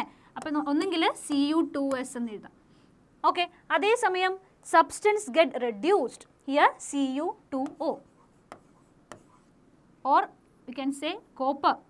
ഒന്നെങ്കിൽ കോപ്പർ എഴുതാം, copper substance get oxidised is sulphur. Okay, ഇനി ഓക്സിഡൈസിങ് ഏജൻറ്റ് ആരാണ്, ഇവിടെ ഓക്സിഡേഷന് ഹെൽപ്പ് ചെയ്യുന്ന ആ ഒരു ഏജൻറ്റ് ആരാ, ഓക്സിഡേഷൻ നടക്കുന്നത് സൾഫറിന്, അപ്പോൾ അതിനെ ഹെൽപ്പ് ചെയ്യുന്നത് Cu2O അല്ലേ. Then reducing agent is Cu2s. Okay, clear. അപ്പോൾ എന്താ ഏറ്റവും ആദ്യം നിങ്ങൾ ചെയ്യേണ്ടത്, എല്ലാത്തിൻ്റെയും ഇവിടെയുള്ള എല്ലാ സ്പീഷീസിൻ്റെയും ഓക്സിഡേഷൻ സ്റ്റേറ്റ് കാൽക്കുലേറ്റ് ചെയ്യുക. ദെൻ അവിടെ ഓക്സിഡേഷൻ നമ്പറിൽ എന്തെങ്കിലും ചേഞ്ച് വരുന്നുണ്ടോ എന്ന് നോക്കാം. ഓക്സിഡേഷൻ നമ്പർ ഇൻക്രീസ് ചെയ്യുന്ന റിയാക്ഷൻ ആണെങ്കിൽ അയാൾക്ക് ഓക്സിഡേഷൻ നടക്കുന്നു. ഓക്സിഡേഷൻ നമ്പർ ഡിക്രീസ് ആണ് ചെയ്യുന്നതെങ്കിൽ അവിടെ നടക്കുന്നത് റിഡക്ഷൻ റിയാക്ഷൻ. ഓക്കെ, ദെൻ അവിടെ നിന്ന് ആരാണ് ഓക്സിഡൈസിങ് ഏജൻറ്റ്, ആരാണ് റെഡ്യൂസിങ് ഏജൻറ്റ് എന്ന് നമുക്ക് പ്രെഡിക്റ്റ് ചെയ്യാനായിട്ട് സാധിക്കും. Okay, clear. Next question, calculate the amount of carbon dioxide produced by the reaction of 32 gram of CH4 and 32 gram of O2. Okay, അപ്പോൾ ഇവിടെ കാർബൺ ഡൈ ഓക്സൈഡ് പ്രൊഡ്യൂസ് ചെയ്യുന്ന ഒരു റിയാക്ഷനാണ്. അവിടുത്തെ റിയാക്റ്റൻസ് ആരൊക്കെയാണ്, CH4 ആൻഡ് O2. ഓക്കെ, CH4ഉം O2ഉം തമ്മിൽ react ചെയ്ത് carbon dye oxide ഉണ്ടാവുന്നുണ്ട്. Okay, എത്ര CH4 ആണ് റിയാക്ട് ചെയ്യുന്നത്, 32 gram ആണ്. ദെൻ 32 gram ഓഫ് ഓക്സിജനുമാണ് അവിടെ റിയാക്ട് ചെയ്യുന്നതെങ്കിൽ അവിടെ പ്രൊഡ്യൂസ് ചെയ്യുന്ന കാർബൺ ഡൈ ഓക്സൈഡിൻ്റെ എമൗണ്ട് എത്രയായിരിക്കും, അതാണ് നമുക്ക് കണ്ടുപിടിക്കേണ്ടത്. ഓക്കെ, അപ്പോൾ അവിടുത്തെ റിയാക്ഷൻ നമുക്ക് ആദ്യം തന്നെ എഴുതാം. This is the balanced chemical equation. Okay, അതായത് CH4 + 2O2 gives carbon dioxide + 2H2O. Okay, അപ്പോൾ ഇതിൻ്റെ ഫസ്റ്റ് സ്റ്റെപ്പ് ഇതിനകത്തുള്ള റിയാക്റ്റൻസിൻ്റെയും പ്രൊഡക്ട്സിൻ്റെയും വെയിറ്റ് നമുക്ക് കാൽക്കുലേറ്റ് ചെയ്യാം. ഓക്കെ, അപ്പോൾ CH4 എന്ന് പറയുന്ന മോളിക്യൂളിൻ്റെ മോളിക്കുലർ മാസ് നമ്മൾ എങ്ങനെ കാൽക്കുലേറ്റ് ചെയ്യുക, ഇവിടെ കാർബണിൻ്റെ 12 ആണല്ലേ, ദെൻ 4 ഹൈഡ്രജനും, അപ്പോൾ 16 gram ഓഫ് CH4. ഇവിടെ O2 മോളിക്യൂൾ ഉണ്ട്, O2യുടെ എത്ര വരുന്നത് 32 അല്ലേ, കാരണം ഒരു ഓക്സിജൻ്റെ എത്രയാണ്, ഓക്സിജൻ്റെ അറ്റോമിക് മാസ് എന്ന് പറയുന്നത് 16 gram ആണ്. ഓക്കെ, അപ്പോൾ അങ്ങനെ 2 ഓക്സിജൻ വരുമ്പോൾ 32 ആണ്. Then 2 × 32 will get 64 gram of 2O2. Okay, then carbon ഡൈ ഓക്സൈഡിൻ്റെ കേസ് എഴുതുമ്പോൾ ഇവിടെ ഒരു കാർബൺ ഉണ്ട് 12 പ്ലസ് ഒരു ഓക്സിജൻ്റെ 16 ആണ്, അങ്ങനെ 2 oxygen. Okay, then will get 44 gram carbon dioxide. Here 1 water മോളിക്യൂളിൻ്റെ മോളിക്കുലാർ മാസ് എന്ന് പറയുന്നത് 18 ആണ്, 18 gram ആണ്. ദെൻ 2 വരുമ്പോൾ 36 gram of water. Okay, question തന്നിട്ടുണ്ട് CH4 32 gram ആണ്, അല്ലെങ്കിൽ O2 32 gram ആകുമ്പോൾ എത്ര എമൗണ്ട് കാർബൺ ഡൈ ഓക്സൈഡ് ഉണ്ടാവും, അതാണ് നമുക്ക് കണ്ടുപിടിക്കേണ്ടത്. ഓക്കെ, അപ്പോൾ here 64 gram of O2. Okay, 64 gram O2 എത്ര കാർബൺ ഡൈ ഓക്സൈഡിനെ പ്രൊഡ്യൂസ് ചെയ്യുന്നത്, 44 gram. ഓക്കെ 1 gram O2 ആണെങ്കിലോ 1 gram of O2 produces 44 by 64 gram carbon dioxide. Okay, here provided 32 gram O2. അപ്പോൾ 32 gram of O2 ആണെങ്കിൽ which produces 44 by 64 into 32. Okay, ഇത്രയും carbon dye oxide ആയിരിക്കും അവിടെ produce ചെയ്യുന്നത്. അപ്പോൾ നമുക്ക് കാൽക്കുലേറ്റ് ചെയ്യുമ്പോൾ നമുക്ക് കിട്ടുന്നത് 22 gram ആയിരിക്കും. 22 gram of carbon dioxide. അപ്പോൾ ഇങ്ങനെയാണ് ഈ ഒരു ക്വസ്റ്റ്യൻ നമ്മൾ ആൻസർ ചെയ്യുക. Clear? Next question, calculate the enthalpy of formation of methane from the following data. Okay, we have to find the enthalpy of formation of methane. Okay, അപ്പോൾ ഇവിടെ കുറച്ച് datas provide ചെയ്തിട്ടുണ്ട്. The first one is formation of carbon dioxide. Okay, അതിൻ്റെ ഒരു equation തന്നിട്ടുണ്ട്. അവിടെയുള്ള enthalpy ചേഞ്ചും തന്നിട്ടുണ്ട്. എത്രയാ? -393.5 kJ per mole. Okay, second one H2 plus half O2 gives H2O. Okay, ഈ ഒരു കേസിൽ അവിടുത്തെ എൻതാൽപ്പി ചേഞ്ചും നമുക്ക് തന്നിട്ടുണ്ട്. Then third one CH4 plus 2O2 gives carbon dioxide plus water molecule. Okay, അപ്പോൾ ഈ തന്നിട്ടുള്ള ഡാറ്റാസ് വെച്ചിട്ട് നമ്മൾ എന്ത് ചെയ്യണം? ഇവിടെയുള്ള CH4ൻ്റെ ഫോർമേഷൻ്റെ സമയത്തുള്ള enthalpy change, that is enthalpy of the formation of CH4 ആണ് നമുക്ക് കണ്ടുപിടിക്കേണ്ടത്. ഓക്കെ, അപ്പോൾ എങ്ങനെയാണ് ഇത് ചെയ്യേണ്ടത്? അപ്പോൾ first of all let's write the required equation. Okay, അവിടെ റിക്വയർഡ് ഇക്വേഷൻ എന്ന് പറയുന്നത് എന്താണെന്നറിയോ? Carbon plus 2H2 gives CH4. Okay, ഇതാണ് നമ്മുടെ റിക്വയർഡ് ഇക്വേഷൻ. അപ്പോൾ ഈ തന്നിട്ടുള്ള ഡാറ്റാസിൽ അല്ലെങ്കിൽ ഈ ഓരോ കെമിക്കൽ ഇക്വേഷൻസിനെയും എന്ത് ചെയ്യണം? ഈ ഒരു റിക്വയർഡ് ഇക്വേഷൻ്റെ ഫോമിലേക്ക് കൺവേർട്ട് ചെയ്യണം. ഓക്കെ, അപ്പോൾ നമുക്ക് നോക്കാം. ഇവിടെ റിയാക്റ്റൻസ് ഏതൊക്കെയാണ്? കാർബണും ഹൈഡ്രജൻ മോളിക്യൂളും. ഓക്കെ, കാർബൺ, ഇപ്പോൾ ഫസ്റ്റ് ഡാറ്റയിൽ നിന്ന് നമുക്ക് ഇവിടെ വേണ്ടത് carbon. Okay, then hydrogen molecule വേണം. ഓക്കെ, ഇവിടെ H2 ഉണ്ട്. ഓക്കെ, ബട്ട് ഒരു ഡിഫറൻസ് ഉണ്ട്. നമുക്ക് വേണ്ടത് 2H2 ആണ്. ബട്ട് ഈ ഒരു ഇക്വേഷനിൽ H2 മാത്രമേ ഉള്ളൂ. അപ്പോൾ എന്ത് ചെയ്യണം? ആദ്യം തന്നെ നമുക്ക് ഇതിനെല്ലാത്തിനെയും മാർക്ക് ചെയ്യാം. This is first equation, second equation and this is third one. Okay, അപ്പോൾ ഇതിൽ രണ്ടാമത്തെ ഇക്വേഷനെ ഞാൻ 2 വെച്ച് മൾട്ടിപ്ലൈ ചെയ്താൽ നമുക്ക് 2H2 എന്നുള്ള ഒരു റിയാക്ടൻറ്റിനെ കിട്ടും അല്ലേ? അപ്പോൾ ഞാൻ ഫസ്റ്റ് സ്റ്റെപ്പ് എന്ന് പറയുന്നത് മൾട്ടിപ്ലൈ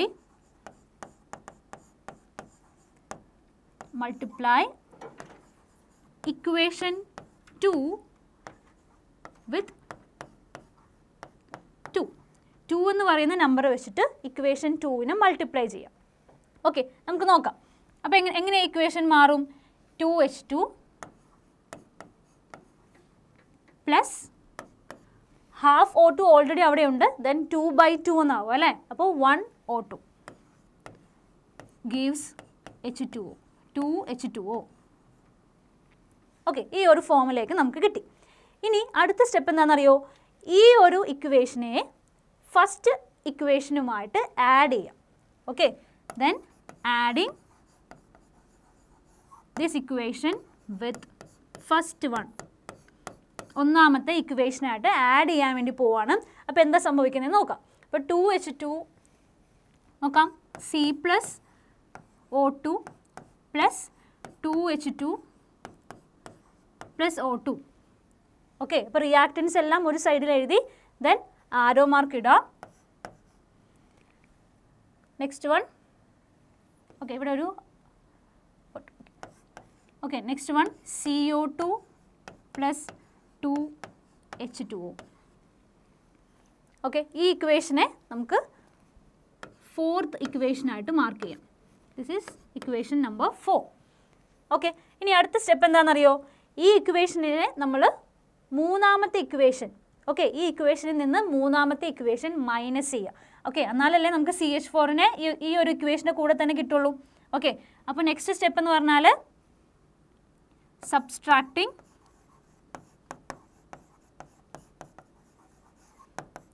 subtracting equation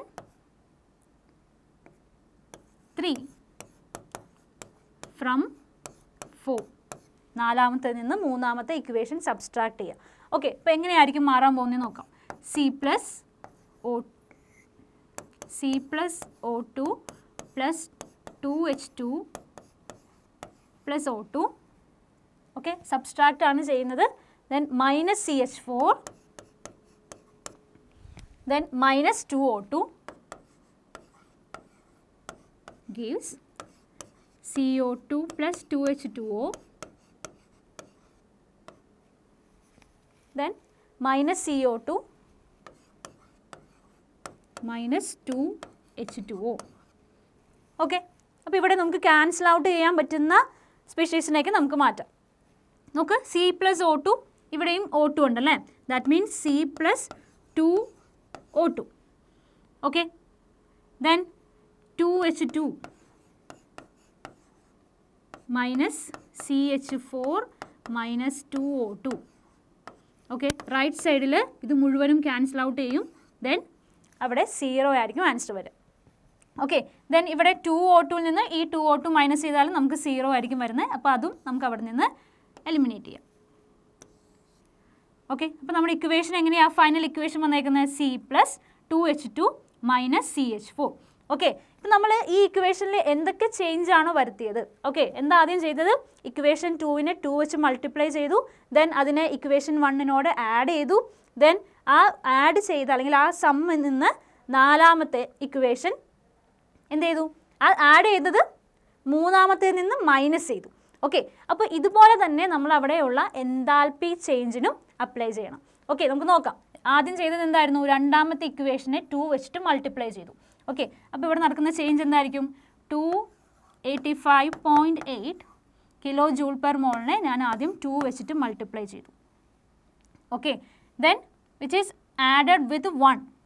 ഓക്കെ, ഒന്നാമത്തെ ഇക്വേഷൻ അതിൻ്റെ എൻതാൽപ്പി ചേഞ്ച് വാല്യൂ എത്രയാണ്? മൈനസ് 393.5. അപ്പോൾ നെഗറ്റീവ് സൈൻ വരും. ഓക്കെ, 393.5 ആൻഡ് ദെൻ എന്ത് ചെയ്യുന്നു? അതിൽ നിന്ന് മൈനസ് ചെയ്യുകയാണ് ചെയ്യുന്നത്. Subtracting 3 from 4.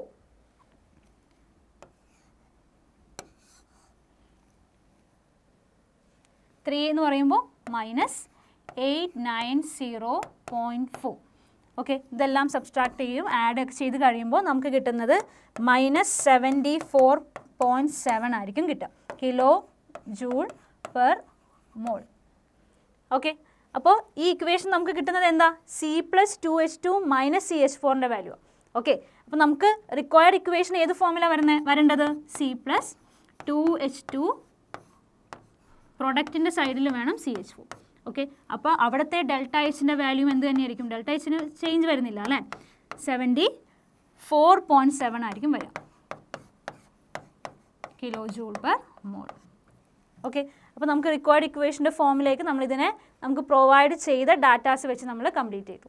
ഓക്കെ, അപ്പോൾ enthalpy of formation of methane is minus 74.7 kilo joule per mole. Okay, next question. Consider the reaction given below. First one, CH3 CH double bond CH2 plus HBr in presence of peroxide. അപ്പോൾ നമുക്ക് ഒരു product അവിടെ കിട്ടുന്നുണ്ട്. Okay, അപ്പോൾ ഈ ഒരു reaction നോക്കിക്കേ. ഇവിടെ എടുത്തിട്ടുള്ളത് ഒരു അൺസിമെട്രിക്കൽ ആയിട്ടുള്ള ആൽക്കീനാണ്. എന്താ അൺസിമെട്രിക്കൽ ആൽക്കീൻ എന്ന് പറഞ്ഞാൽ? അൺസിമെട്രിക്കൽ എന്ന് പറഞ്ഞാൽ ഇവിടെ ഉള്ള ഡബിൾ ബോണ്ടിന് റൈറ്റ് സൈഡും ലെഫ്റ്റ് സൈഡിലും ഉള്ള number of carbon and hydrogen atoms unequal ആയിരിക്കും. ഓക്കെ, അപ്പോൾ ഡബിൾ ബോണ്ടിന് റൈറ്റ് സൈഡിലും ലെഫ്റ്റ് സൈഡിലും ഉള്ള കാർബൺ അല്ലെങ്കിൽ ഹൈഡ്രജൻ ആറ്റത്തിൻ്റെ നമ്പർ ഡിഫറെൻ്റ് ആണെങ്കിൽ അങ്ങനത്തെ ആൽക്കീൻസിനെ നമ്മൾ അൺസിമെട്രിക്കൽ ആൽക്കീൻ എന്ന് പറയും. ഇനി ഇവിടുത്തെ reagent HBr, this is also unsymmetrical in nature. അതായത് HBr എന്ന് പറയുമ്പോൾ അത് സ്പ്ലിറ്റ് ചെയ്യുന്നത് എങ്ങനെയാണ്? H plus and Br minus. Right, അപ്പം നമ്മൾ ഇവിടെ പഠിച്ചിട്ടുള്ള ഒരു റൂൾ ഉണ്ടായിരുന്നു, that is Markovnikov's rules of addition.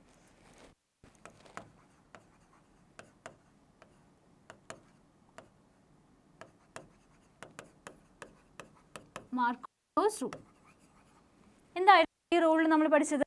ഒരു അൺസിമെട്രിക്കൽ ആയിട്ടുള്ള ആൽക്കീൻ അൺസിമെട്രിക്കൽ റിയേജൻറ്റുമായിട്ട് ട്രീറ്റ് ചെയ്യുമ്പോൾ നെഗറ്റീവ് പാർട്ട്, ഈ അൺസിമെട്രിക്കൽ റിയേജൻറ്റിലുള്ള നെഗറ്റീവ് പാർട്ട് എവിടെയായിരിക്കും വന്ന് ജോയിൻ ചെയ്യുന്നത്?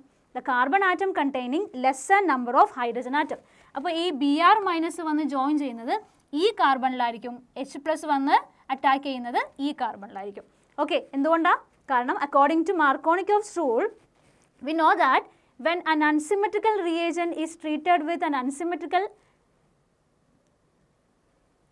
okay, according to Markovnikov's rule, we know that when an unsymmetrical alkene is treated with unsymmetrical reagent, the negative part of the addendum will go towards the carbon atom which containing lesser number of hydrogen atom. Okay, അപ്പോൾ ഇവിടെ form ചെയ്യുന്ന എങ്ങനെയായിരിക്കും? ഈ മാർക്കോണിക്കോവ്സ് റൂളിനെ base ചെയ്തിട്ടായിരിക്കും. Okay, but ഇവിടെ നമുക്ക് ക്വസ്റ്റിന് ചോദിച്ചിട്ടുള്ളത് peroxide അല്ലെങ്കിൽ ഒരു കാറ്റലിസ്റ്റിൻ്റെ പ്രസൻസിലാണ് തന്നിട്ടുള്ളത്. ഓക്കെ, അപ്പോൾ ഒരു കാറ്റലിസ്റ്റ് നമ്മൾ അവിടെ എടുക്കുമ്പോൾ റൂൾ എന്തായിരിക്കും? ആൻറ്റി മാർക്കോണിക്കോവ്സ് റൂൾ ആയിരിക്കും. ഓക്കെ, ആൻറ്റി മാർക്കോണിക്കോവ്സ് റൂൾ പ്രകാരം എങ്ങനെയായിരിക്കും?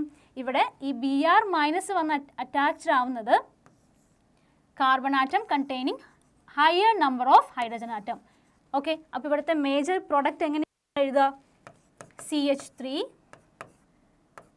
CH single bond CH2 Br, then ഇവിടെ ഒരു ഹൈഡ്രജൻ വന്ന് ജോയിൻ ചെയ്തു. അപ്പോൾ നമുക്ക് കിട്ടുന്ന പ്രോഡക്റ്റ് 1 ബ്രോമോ പ്രൊപ്പെയിൻ.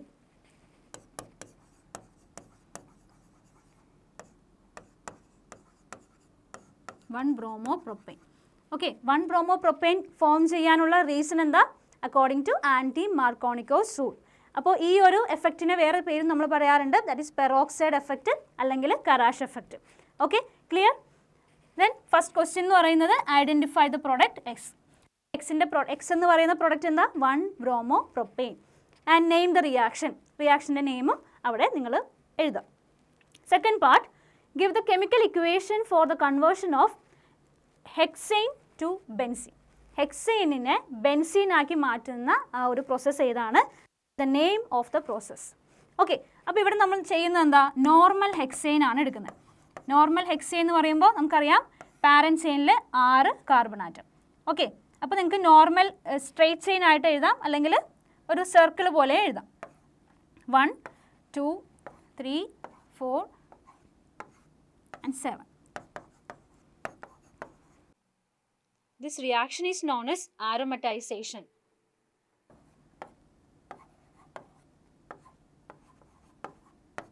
ഓക്കെ, ഇതാണ് നോർമൽ ഹെക്സെയിൻ. ഇതിനെ നമുക്ക് ബെൻസീനിലേക്ക് കൺവേർട്ട് ചെയ്യണം. This is benzene. ഓക്കെ, അപ്പോൾ അവിടുത്തെ റിയേജൻ്റ് ഏതൊക്കെയാണ്? Cr2O3 or vanadium pentoxide V2O5. Okay, അവിടെ 10 to 15 അറ്റ്മോസ്ഫിയറിക് പ്രഷറാണ് നമ്മൾ എടുക്കുക. ദെൻ ടെമ്പറേച്ചർ എന്ന് പറയുന്നത് ഏകദേശം 773 കെൽവിൻ ആയിരിക്കും. ഓക്കെ, അപ്പോൾ നോർമൽ ഹെക്സെയിനെ ബെൻസീനിലേക്ക് കൺവേർട്ട് ചെയ്യുന്ന പ്രോസസ്സാണ് ഇവിടെ എടുത്തിട്ടുള്ളത്. ഇവിടെ റിയേജൻസ് ഏതൊക്കെയാണ്? Cr2O3 or vanadium pentoxide. Okay, clear? Next question, using hybridization and valence shell electron pair repulsion theory, explain the hybridization and shape of NH3 and H2O molecules. Okay, അപ്പോൾ നമ്മൾ എന്താണ് hybridisation എന്ന് പഠിച്ചിട്ടുണ്ട് അല്ലേ? ദെൻ എന്താ വാലൻസ് shell electron pair repulsion theory? നമുക്കറിയാം ഒരു മോളിക്യൂളിൽ shape നമ്മൾ പ്രെഡിക്റ്റ് ചെയ്യാൻ വേണ്ടി യൂസ് ചെയ്യുന്ന തിയറീസാണ് valence shell electron pair repulsion theory അല്ലേ? അപ്പോൾ അവിടെ എന്താ ആക്ച്വലി നമ്മൾ ചെയ്യുന്നത്? ഒരു മോളിക്യൂളിലെ സെൻട്രൽ ആറ്റത്തിന് ചുറ്റും എത്ര ഇലക്ട്രോൺ പെയേഴ്സ് ഉണ്ട് അതിനെ ഡിപ്പെൻഡ് ചെയ്തിരിക്കും അത് ഫോം ചെയ്യുന്ന മോളിക്യൂളിൻ്റെ ജോമെട്രി അല്ലെങ്കിൽ ഷേപ്പ്. ഓക്കെ, അപ്പോൾ നമുക്ക് NH3 and H2O മോളിക്യൂൾസിൻ്റെ case discuss ചെയ്യാം. അപ്പോൾ NH3 മോളിക്യൂൾ നമ്മൾ എടുക്കുവാണെങ്കിൽ NH3 ഇവിടെ സെൻട്രൽ ആറ്റം ഏതാ? നൈട്രജൻ ആണ് അല്ലേ? അപ്പോൾ നൈട്രജൻ്റെ atomic number 7 and let's write the electronic configuration of nitrogen 1s2 2s2 and 2p3. കാരണം എന്താ? 7 ആണ് അറ്റോമിക് നമ്പർ. ദെൻ ഇവിടെ നമുക്കറിയാം വാലൻസ് ഷെല്ലിനകത്ത് എത്ര ഇലക്ട്രോൺസ് ഉണ്ട്? 5 ഇലക്ട്രോൺസാണ് ഉള്ളത്. Okay, 5 electrons are present in the വാലൻസ് shell of nitrogen atom. Okay, അപ്പോൾ അതിൽ 3 എണ്ണം മാത്രമാണ് ബോണ്ട് ചെയ്യുന്നുള്ളൂ. ഓക്കെ, അപ്പോൾ നമ്പർ ഓഫ് ബോണ്ടിങ് പെയേഴ്സ്, എത്ര ഇലക്ട്രോൺസ് ബോണ്ടിങ്ങിന് പാർട്ടിസിപ്പേറ്റ് ചെയ്തിട്ടുണ്ട്? അതിനകത്തുനിന്ന് 3 ഇലക്ട്രോൺസ് അല്ലേ? അപ്പോൾ എത്രയാ? 3. ഓക്കെ, ബാക്കിയുള്ള 2 ഇലക്ട്രോൺസ് അത് ഒരു ലോൺ പെയർ ആയിട്ട് ഇരിക്കുമായിരിക്കും. number of lone pairs 1 ആയിരിക്കും, കാരണം അവിടെ 2 ഇലക്ട്രോൺസ്. ഓക്കെ, അപ്പോൾ നമ്മൾ നോർമലി നൈട്രജൻ്റെ സ്ട്രക്ചർ എങ്ങനെയാണ് വരക്കുന്നത്? ഒരു ലോൺ പെയർ ഉണ്ട്, ദെൻ 3 ഹൈഡ്രജൻ ബോണ്ട് പെയേഴ്സും ഉണ്ട്. ഇനി നമുക്കറിയാം lone pair bond pair repulsions ഉണ്ട്, ബോണ്ട് പെയർ റിപ്പൾഷൻസ് ഉണ്ട്, then lone pair to lone pair repulsions ഉണ്ട്. അപ്പോൾ ഇവിടെയുള്ള ഇൻ്ററാക്ഷൻസ് നോർമലി ഏതൊക്കെയായിരിക്കും? ഇവിടെ ബോണ്ട് പെയറും തമ്മിലൊരു റിപ്പൾഷൻ ഉണ്ടാവും. അതുമാത്രമല്ല ലോൺ പെയറും ബോണ്ട് പെയറും തമ്മിലുള്ള റിപ്പൾഷൻ ഉണ്ട്. കാരണം ഒരു ലോൺ പെയറേ ഉള്ളൂ, അപ്പോൾ loan pair to lone pair repulsion അല്ലെങ്കിൽ ഇൻറ്ററാക്ഷൻ ഇവിടെ ഉണ്ടാവില്ല. ഓക്കെ, അപ്പോൾ നമുക്കറിയാം lone pair to bond pair repulsion which is higher than bond pair repulsion. Okay, അപ്പോൾ അതിൻ്റെ ആഫ്റ്റർ എഫക്റ്റ് ആയിട്ട് എന്ത് സംഭവിക്കും? ഇവിടെയുള്ള ഈ 3 ബോണ്ട് പെയേഴ്സ് എന്ത് ചെയ്യും? അടുത്ത് വരും. എല്ലാം അടുത്ത് വന്നിട്ട് മാക്സിമം ഈ ഒരു ലോൺ പെയറിൽ നിന്ന് ദൂരെ ആയിരിക്കും കാണുന്നത്. ഓക്കെ, അപ്പോൾ നമ്മൾ നോർമലി സെൻട്രൽ ആറ്റത്തിന് ചുറ്റും എന്താ 4 ഇലക്ട്രോൺ പെയേഴ്സ് വരുമ്പോൾ നോർമലി ഫോം ചെയ്യുന്നത് എങ്ങനെയാണ്? Tetrahedral geometry.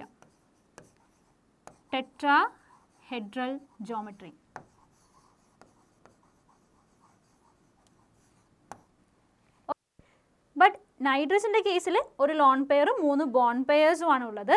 ഇവിടെ loan pair to bond pair repulsion കൂടുതലായതുകൊണ്ട് ബോണ്ട് പെയേഴ്സ് എല്ലാം തന്നെ ക്ലോസർ ആയിട്ട് വരും. ഓക്കെ, അപ്പോൾ അതുകൊണ്ട് ഇവിടുത്തെ ബോണ്ട് ആംഗിൾ എന്ന് പറയുന്നത് 109.28. ഇതിൽ നിന്നും ചേഞ്ച് ആയിട്ട് എത്ര വരും? 107 ഡിഗ്രി ആയിട്ട് മാറും. ഓക്കെ, 107 ഡിഗ്രി ആയിട്ട് മാറുകയും ചെയ്യും. അവിടുത്തെ ജോമെട്രി എന്ന് പറയുന്നത് പിരമിഡൽ ആയിരിക്കും, പിരമിഡൽ ജോമെട്രി. ഓക്കെ, അപ്പോൾ ഈ കേസിൽ എന്താ നമ്മൾ ചെയ്യുന്നത്? നൈട്രജൻ്റെ ബോണ്ട് പെയേഴ്സും ലോൺ പെയേഴ്സും നമ്മൾ നോക്കും. അപ്പോൾ വാലൻസ് shell electron pair repulsion theory പ്രകാരം അവിടെ ബോണ്ട് പെയേഴ്സും ലോൺ പെയേഴ്സും ഉണ്ട്. അപ്പോൾ റിപ്പൾഷൻസ് അനുസരിച്ചിട്ട് അവിടെ നമ്മൾ എക്സ്പെക്ട് ചെയ്യുന്നത് ടെട്രാഹെഡ്രൽ ജോമെട്രി ആണെങ്കിലും എന്തുകൊണ്ട് അവിടെ ഇൻറ്ററാക്ഷൻ നടക്കുന്നത് കൊണ്ട് അവിടുത്തെ ബോണ്ട് ആംഗിൾ റെഡ്യൂസ് ചെയ്യുന്നു. ദെൻ പിരമിഡൽ ജോമെട്രി ആയിരിക്കും അവർ അറ്റൈൻ ചെയ്യുന്നത്. ഓക്കെ, ദെൻ ഇവിടുത്തെ ഹൈബ്രിഡൈസ്ഡ് സ്റ്റേറ്റ് ഏതായിരിക്കും? sp3. ഓക്കെ, ദെൻ അടുത്ത കേസ് വാട്ടർ മോളിക്യൂൾ. അപ്പോൾ വാട്ടർ മോളിക്യൂളിൻ്റെ കേസ് നമ്മൾ ഡിസ്കസ് ചെയ്യുമ്പോൾ അവിടെയും നമ്മൾ എന്താ ചെയ്യുന്നത്? H2O. ഇവിടുത്തെ സെൻട്രൽ ആറ്റം എന്ന് പറയുന്നത് ഓക്സിജൻ ആണ്. ഓക്സിജൻ്റെ കേസിൽ നമ്മൾ അറ്റോമിക് നമ്പർ പറയുന്നത് 8 ആണ്. So electronic configuration 1s2 2s2 2p4. Okay, that means valence ഷെല്ലിൽ 6 ഇലക്ട്രോൺസ് ഉണ്ട്. ഓക്കെ, അതിൽ 2 എണ്ണം മാത്രമാണ് എന്ത് ചെയ്യുന്നുള്ളൂ? ബോണ്ട് ചെയ്യുന്നുള്ളൂ. അപ്പോൾ ബാക്കിയുള്ള ഇലക്ട്രോൺസ് അവിടെ എന്താ? ബാക്കിയുള്ള 4 ഇലക്ട്രോൺസ് അവിടെ ഫ്രീ ആണ്, അല്ലെങ്കിൽ നോൺ ബോണ്ടഡ് സ്റ്റേറ്റ് ആണ്. അപ്പോൾ നമുക്ക് പറയാം ഇവിടെ ഓക്സിജൻ്റെ കേസിൽ 2 ലോൺ പെയേഴ്സ് ഉണ്ട്. ഓക്കെ, 2 ലോൺ പെയേഴ്സും 2 ബോണ്ട് പെയേഴ്സും ഉണ്ട്. അപ്പോൾ 2 ലോൺ പെയേഴ്സ് വരുമ്പോൾ തന്നെ നമുക്കറിയാം അവിടെ lone pair to lone pair repulsion ഉണ്ട്, bond pair to bond pair repulsion ഉണ്ട്, then lone pair to bond pair റിപ്പൾഷനും ഉണ്ട്. ഓക്കെ, ഇപ്പോൾ ഏറ്റവും കൂടുതൽ റിപ്പൾഷൻ വരുന്നത് lone pair to lone pair repulsion ആയിരിക്കും. അപ്പോൾ നോർമലി നമ്മൾ ഓക്സിജൻ 2 ഹൈഡ്രജൻ 2 ലോൺ പെയേഴ്സ് ഉണ്ട്. ഓക്കെ, അപ്പോൾ നമുക്കറിയാം ഇവിടുത്തെ ബോണ്ട് ആംഗിൾ ഇത് നമ്മൾ എക്സ്പെക്ട് ചെയ്യുന്ന ജോമെട്രി എന്താ? ടെട്രാഹെഡ്രൽ ജോമെട്രി ആണ്. എന്നിരുന്നാലും ഇതിൻ്റെ ബോണ്ട് ആംഗിൾ എത്ര ഡിഗ്രി ആയിട്ട് മാറുന്നുണ്ട്? 104.5 ഡിഗ്രി ആയിട്ട് അത് റെഡ്യൂസ് ചെയ്യും. കാരണം എന്താ? ഇതുപോലെയുള്ള ഇൻ്ററാക്ഷൻസ് അവിടെ പോസിബിൾ ആണ്. അപ്പോൾ ഇൻ്ററാക്ഷൻസ് വരുന്നത് കൊണ്ട് ഈ ഒരു ബോണ്ട് ആംഗിൾ മാക്സിമം റെഡ്യൂസ് ചെയ്യും. ഓക്കെ, ബോണ്ട് ആംഗിൾ റെഡ്യൂസ് ചെയ്ത് 104.5 ഡിഗ്രി ആയിട്ട് മാറും. Then again we get a V shape. V shape ആയിരിക്കും നമ്മൾ വാട്ടറിൻ്റെ ജോമെട്രിയിൽ പറയാം. V shape or B shape. Okay, അപ്പോൾ വാട്ടറിൻ്റെയും അമോണിയം മോളിക്യൂളിൻ്റെയും എന്താ വാലൻസ് shell electron pair repulsion theory പ്രകാരം നമ്മൾ അതിൻ്റെ ജോമെട്രി ഡിസ്കസ് ചെയ്തു. ഓക്കെ, അപ്പോൾ നമ്മൾ ഹൈബ്രിഡൈസേഷൻ ആണ് ഇവിടെ ഡിസ്കസ് ചെയ്തല്ലോ. നമുക്കറിയാം ഇവിടെ അമോണിയയുടെ കേസിൽ 2s2 2p3. അപ്പോൾ അതിൻ്റെ ഓർബിറ്റൽ ഡയഗ്രാം വരക്കുമ്പോൾ എങ്ങനെയായിരിക്കും? ഇവിടെ 2 ഇലക്ട്രോൺസ് 2s ഓർബിറ്റലിൽ, ദെൻ ഇവിടെ 2px1, 2py1, 2pz1. ഓക്കെ, ഇവിടെ ഇലക്ട്രോൺസ് ഉണ്ട്, 2p ഓർബിറ്റലാണ്. അപ്പോൾ ഇതിൽ ഒരു 2s ഓർബിറ്റലും 3 2p ഓർബിറ്റലും തമ്മിലാണ് കമ്പൈൻ ചെയ്യുന്നത്. ഓക്കെ, ഒരു 2sഉം 3 ഡീജനറേറ്റ് ആയിട്ടുള്ള p ഓർബിറ്റലും. അപ്പോൾ അവിടെയുള്ള ഹൈബ്രിഡൈസേഷൻ ഏതായിരിക്കും? sp3 ഹൈബ്രിഡൈസേഷൻ ആയിരിക്കും. അതുപോലെ തന്നെയാണ് നമ്മൾ വാട്ടർ മോളിക്യൂളിൻ്റെ കേസിലും ഡിസ്കസ് ചെയ്യുന്നത്. ഇവിടുത്തെ കേസിലും 2s2 2p4 ആണ് വരിക, 2s2 2p4. ഓക്കെ, അപ്പോൾ ഇവിടെ ഒരു s ഓർബിറ്റലും 3 p ഓർബിറ്റലും തന്നെയാണ്. So here also sp3 hybridised സ്റ്റേറ്റിലായിരിക്കും ഓക്സിജൻ ആറ്റം കാണുന്നത്. ഓക്കെ, അപ്പോൾ ഹൈബ്രിഡൈസേഷനും ഇതിനെ ഡിസ്കസ് ചെയ്യണം. ഓക്കെ, അപ്പോൾ ജോമെട്രി എന്താണെന്ന് മനസ്സിലായി. വാട്ടർ മോളിക്യൂളിൻ്റെ ജോമെട്രി വി ഷേപ്പാണ്, അല്ലെങ്കിൽ ആംഗുലർ ജോമെട്രി ആണ്. അതേസമയം അമോണിയയുടെ കേസ് വരുമ്പോൾ എന്താ അവിടെ വരുന്നത്? പിരമിഡൽ ഷേപ്പ് ആയിരിക്കും. Okay, so the next question, answer any 3 questions from 30 to 35, each carries 4 marks. Okay, first one, draw the Lewis dot symbol of Cl2 molecule. Okay, നമുക്ക് ലൂയിസ് ഡോട്ട് സിമ്പിൾ വരയ്ക്കാൻ അറിയാം അല്ലേ? അപ്പോൾ ഓരോ ആറ്റത്തിലും വാലൻസ് ഷെല്ലിൽ എത്ര ഇലക്ട്രോൺസ് ഉണ്ട് അതിനെയാണ് നമ്മൾ നോർമലി ലൂയിസ് ഡോട്ട്സ് ആയിട്ട് നമ്മൾ കണക്കാക്കുന്നത്. ഓക്കെ, അപ്പോൾ ക്ലോറിൻ എന്ന് പറയുന്ന ആറ്റം എന്ന് പറയുന്നത് എത്രയാണ്? 17 ആണ് atomic number. That is 2, 8 and 7. ഇതാണ് electronic configuration. Okay, shell electronic configuration ആണ്. അതായത് ഔട്ടർ മോസ്റ്റ് ഷെല്ലിൽ 7 ഇലക്ട്രോൺസ് ഉണ്ട്. അപ്പോൾ അതിൻ്റെ ഒരു ക്ലോറിൻ ആറ്റത്തിൻ്റെ ലൂയിസ് സിമ്പിൾ നമ്മൾ എങ്ങനെയാണ് നോർമലി കാണിക്കുക? 1, 2, 3, 4, 5, 6 and 7. ഓക്കെ, അതുപോലെ തന്നെ വേറൊരു ക്ലോറിൻ മോളിക്യൂളാണ് നമ്മൾ കൺസിഡർ ചെയ്യുന്നതെങ്കിൽ അവിടെയും എന്തുണ്ടാവും? ഇതുപോലെ 7 വാലൻസ് ഇലക്ട്രോൺസ് ഉണ്ടാവും. ഓക്കെ, നമുക്കറിയാം എപ്പോഴും ഒക്ടറ്റ് എന്ന് പറയുന്ന ആ ഒരു കൺസെപ്റ്റ് അല്ലേ? അപ്പോൾ എപ്പോഴും ഒക്ടറ്റ് ആകുമ്പോഴാണ് കുറച്ച് കൂടുതൽ സ്റ്റെബിലിറ്റി കിട്ടുന്നത്. അപ്പോൾ സ്റ്റെബിലിറ്റി കിട്ടാൻ വേണ്ടിയിട്ട് എന്ത് ചെയ്യും? അതൊരു മോളിക്യൂളായിട്ട് ഫോം ചെയ്യും. അപ്പോൾ എന്താ സംഭവിക്കുന്നത്? ഇവിടെ നോക്ക്, ഇതുപോലെയുള്ള കോവാലൻ ബോണ്ട് ഫോം ചെയ്യും by sharing of electron. Okay, Cl2 എന്ന് പറയുന്നത് ആക്ച്വലി Cl വേറൊരു Cl-ഉമായിട്ട് കോവാലൻ്റ്ലി ബോണ്ടഡ് ആകുമ്പോഴാണ്. ഓക്കെ, എന്തുകൊണ്ടാണ്? അത് ഓരോ ഇലക്ട്രോൺ വീതം ഷെയർ ചെയ്യുന്നു. ഓക്കെ, അപ്പോൾ എന്താ? Cl2ൻ്റെ ലൂയിസ് സിമ്പിൾ അല്ലെങ്കിൽ ലൂയിസ് സ്ട്രക്ചർ ആണ് കാണിച്ചിട്ടുള്ളത്. Okay, clear? Next question, state Heisenberg's uncertainty principle. Okay, നമ്മൾ പഠിച്ചിട്ടുണ്ടല്ലോ. എന്താ? It is impossible to determine the exact position and momentum of a microscopic particle like electron simultaneously. അതായത് നമുക്ക് ഒരേ സമയം തന്നെ ഒരു മൈക്രോസ്കോപ്പിക് മൂവിങ് പാർട്ടിക്കിളായ ഇലക്ട്രോൺസിനെ പോലെ ഉള്ള പാർട്ടിക്കിൾസിൻ്റെ പൊസിഷനും മൊമെൻറ്റവും ഒരേ സമയം ഡിറ്റർമിൻ ചെയ്യുന്നത് ഇമ്പോസിബിളാണ്. ഓക്കെ, അപ്പോൾ മാത്തമാറ്റിക്കൽ റെപ്രസെൻറ്റേഷൻ എങ്ങനെയാണ് ഹെയ്സൻബർഗ് അൺസർട്ടനിറ്റി പ്രിൻസിപ്പിളിൻ്റെ? That is delta X into delta P which is always greater than or equal to h/4π. Okay, here delta x denotes the uncertainty in the position and delta p denotes the uncertainty in momentum. Momentum എന്ന് പറഞ്ഞാൽ എന്താ? P equal to m into v. Okay, ഒരു microscopic പാർട്ടിക്കിളായ ഇലക്ട്രോൺസിനെ പോലെയുള്ളവർക്ക് m എന്ന് പറയുന്നത് എപ്പോഴും constant ആയിരിക്കും. So also we can represent this as m delta v. Okay, അപ്പോൾ mathematical representation എങ്ങനെ എഴുതാം? Delta X into m delta v which is always greater than or equal to h/4π. Okay, clear? Then here h is Planck's constant. Okay, അപ്പോൾ Heisenberg uncertainty principle എന്താണെന്ന് define ചെയ്യുക, അതിൻ്റെ mathematical എക്സ്പ്രഷനും കൂടി അവിടെ കൊടുക്കുക. Next question, quantum number gives the address of electron. Okay, ഒരു ഓർബിറ്റലിൽ ഇലക്ട്രോൺസിനെ ഒരു ഓർബിറ്റലിൽ ഇലക്ട്രോൺസിനെ പറ്റിയുള്ള എല്ലാ ഇൻഫർമേഷൻസും അല്ലെങ്കിൽ അതിനെ ഡിസ്ക്രൈബ് ചെയ്യുന്ന സെറ്റ് ഓഫ് ക്വാണ്ടം നമ്പേഴ്സ് ഉണ്ട്. Okay, 4 set of quantum numbers ഉണ്ട്. ദെൻ ആ നമ്പേഴ്സിൽ ഡിസ്റ്റൻസിനെ ഡിനോട്ട് ചെയ്യുന്നത്, അതായത് here we have the question like write the quantum number which determine the distance of electron from the nucleus. ന്യൂക്ലിയസിൽ നിന്നും ആ ഒരു പെർട്ടിക്കുലർ ഇലക്ട്രോൺ എത്ര ഡിസ്റ്റൻസിലാണ്, അതായത് അതിൻ്റെ ഷെല്ലിനെ പറ്റിയുള്ള ഡീറ്റെയിൽസ് തരുന്ന ക്വാണ്ടം നമ്പർ ഏതാണ്? അതാണ് ഫസ്റ്റ് ക്വസ്റ്റ്യൻ. നമുക്കറിയാലോ എത്ര ക്വാണ്ടം നമ്പേഴ്സ് ഉണ്ട്? 4 ഇമ്പോർട്ടൻറ്റ് ക്വാണ്ടം നമ്പേഴ്സ് ഉണ്ട്. First one principal quantum number, second one azimuthal quantum number, and third one എന്താ magnetic quantum number, and fourth one is spin quantum number. Okay, അപ്പോൾ അതിൽ ന്യൂക്ലിയസിൽ നിന്നും ആ ഒരു ഇലക്ട്രോൺ എത്ര ഡിസ്റ്റൻസിലാണ് എന്ന ഒരു ഡീറ്റെയിൽസ് തരുന്ന ക്വാണ്ടം നമ്പർ ഏതാ? n അല്ലേ? That is principal quantum number. Okay, അപ്പോൾ here you have to write principal quantum number.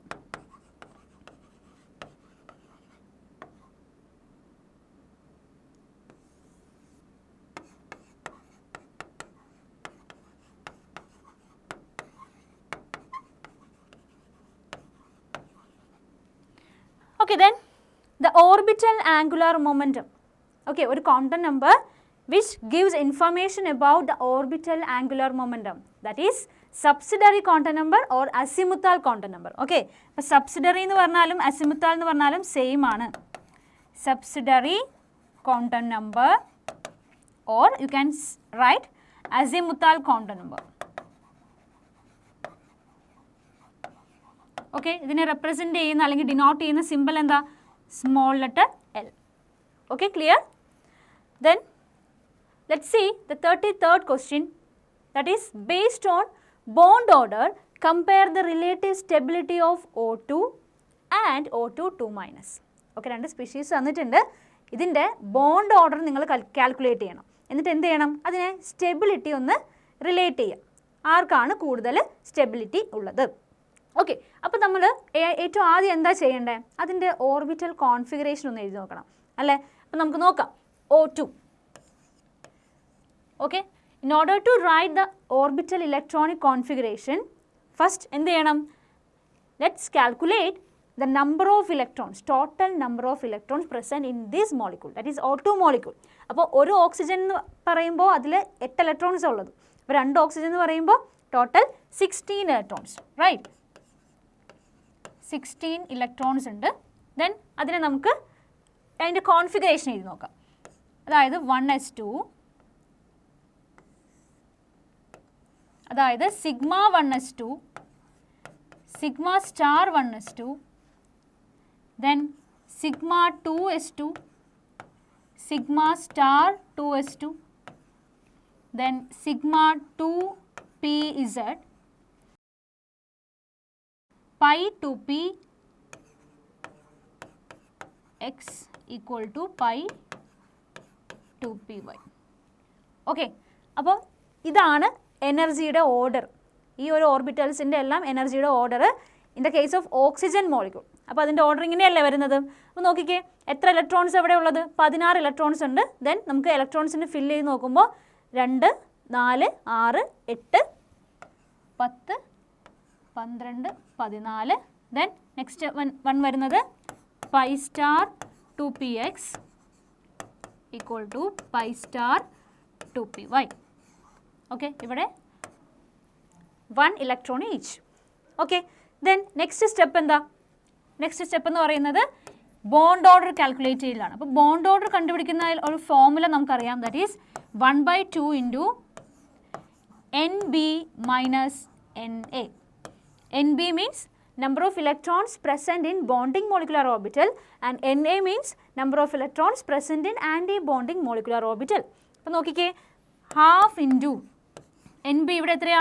Bonding molecular orbital എന്ന് പറയുമ്പോൾ സ്റ്റാർ ഇല്ലാത്ത orbitals 2, 4, 6, 8 and 10. Then antibonding ഓർബിറ്റൽസിൽ 1, 2, 3, 4, ദെൻ 5, 6. 6 ഇലക്ട്രോൺ ആൻറ്റി ബോണ്ടിങ്ങിലുണ്ട്. ദെൻ നമ്മൾ കാൽക്കുലേറ്റ് ചെയ്ത് കഴിയുമ്പോൾ നമുക്ക് എത്ര കിട്ടുന്നത്? 2 ആണ് കിട്ടുക. ഓക്കെ, ബോണ്ട് ഓർഡർ 2 എന്ന് പറഞ്ഞാൽ മീനിങ് എന്താ? അതായത് 2 ഓക്സിജൻ ആറ്റത്തിൻ്റെ ഇടയ്ക്ക് ഡബിൾ ബോണ്ടാണ് ഉള്ളത്. Okay, clear? ഇനി നമുക്ക് എന്ത് ചെയ്യണം? അടുത്ത സ്പീഷീസ് ഏതാ അവിടെ തന്നിട്ടുള്ളത്? O2 2-. അപ്പോൾ അതിൻ്റെ ഇലക്ട്രോണിക് കോൺഫിഗറേഷൻ നമുക്ക് എഴുതി നോക്കാം. അപ്പോൾ O2 2- എന്ന് പറയുമ്പോൾ എത്ര ഇലക്ട്രോൺസാണ് വരുന്നത്? O2ൽ 16 ഇലക്ട്രോൺസ് ആണെങ്കിൽ O2 2 മൈനസ് എന്ന് പറയുമ്പോൾ അങ്ങോട്ടേക്ക് 2 എക്സ്ട്രാ ഇലക്ട്രോൺസും കൂടി ആഡ് ചെയ്തു. ഓക്കെ, അപ്പോൾ അതിൻ്റെ അർത്ഥം എന്താ? അവിടെ 18 ഇലക്ട്രോൺസ് ഉണ്ട്. സോ ഇത്രയും വരാൻ 16 ആയിരുന്നു. അപ്പോൾ ഇവിടെ കോൺഫിഗറേഷൻ എന്ത് ചേഞ്ച് വരിക?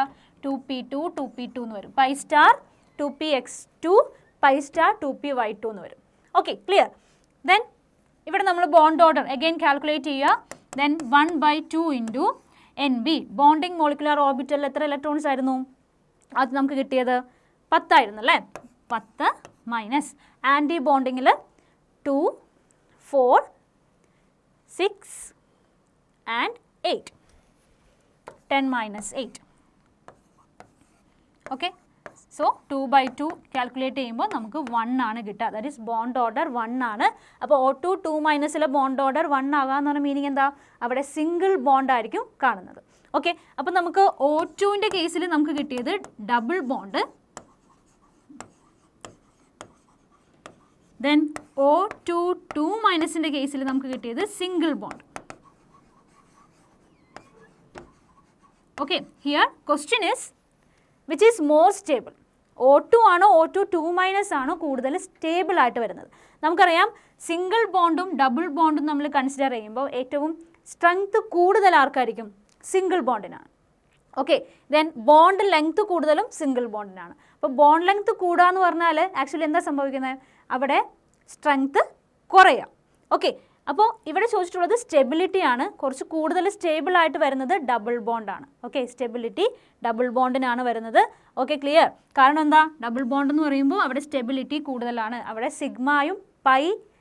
സിഗ്മ ഇലക്ട്രോൺസും ഉണ്ട്, പൈ ഇലക്ട്രോൺസും ഉണ്ട്. അപ്പോൾ അവിടെ സ്റ്റെബിലിറ്റി കൂടുതലായിരിക്കും. Okay, clear? So next one, common ion effect is the phenomenon based on the Le Chatelier's principle. Okay, equilibrium എന്ന ചാപ്റ്ററിൽ നമ്മൾ ലേ ഷാറ്റ്ലിയർ പ്രിൻസിപ്പിൾ പഠിച്ചിട്ടുണ്ടായിരുന്നു. Okay, the first question is illustrate common ion effect using suitable example. Okay, ഒരു suitable example വെച്ചിട്ട് common ion effect എന്താണെന്ന് illustrate ചെയ്യാം. Okay, first of all let us see what is the definition for common ion effect.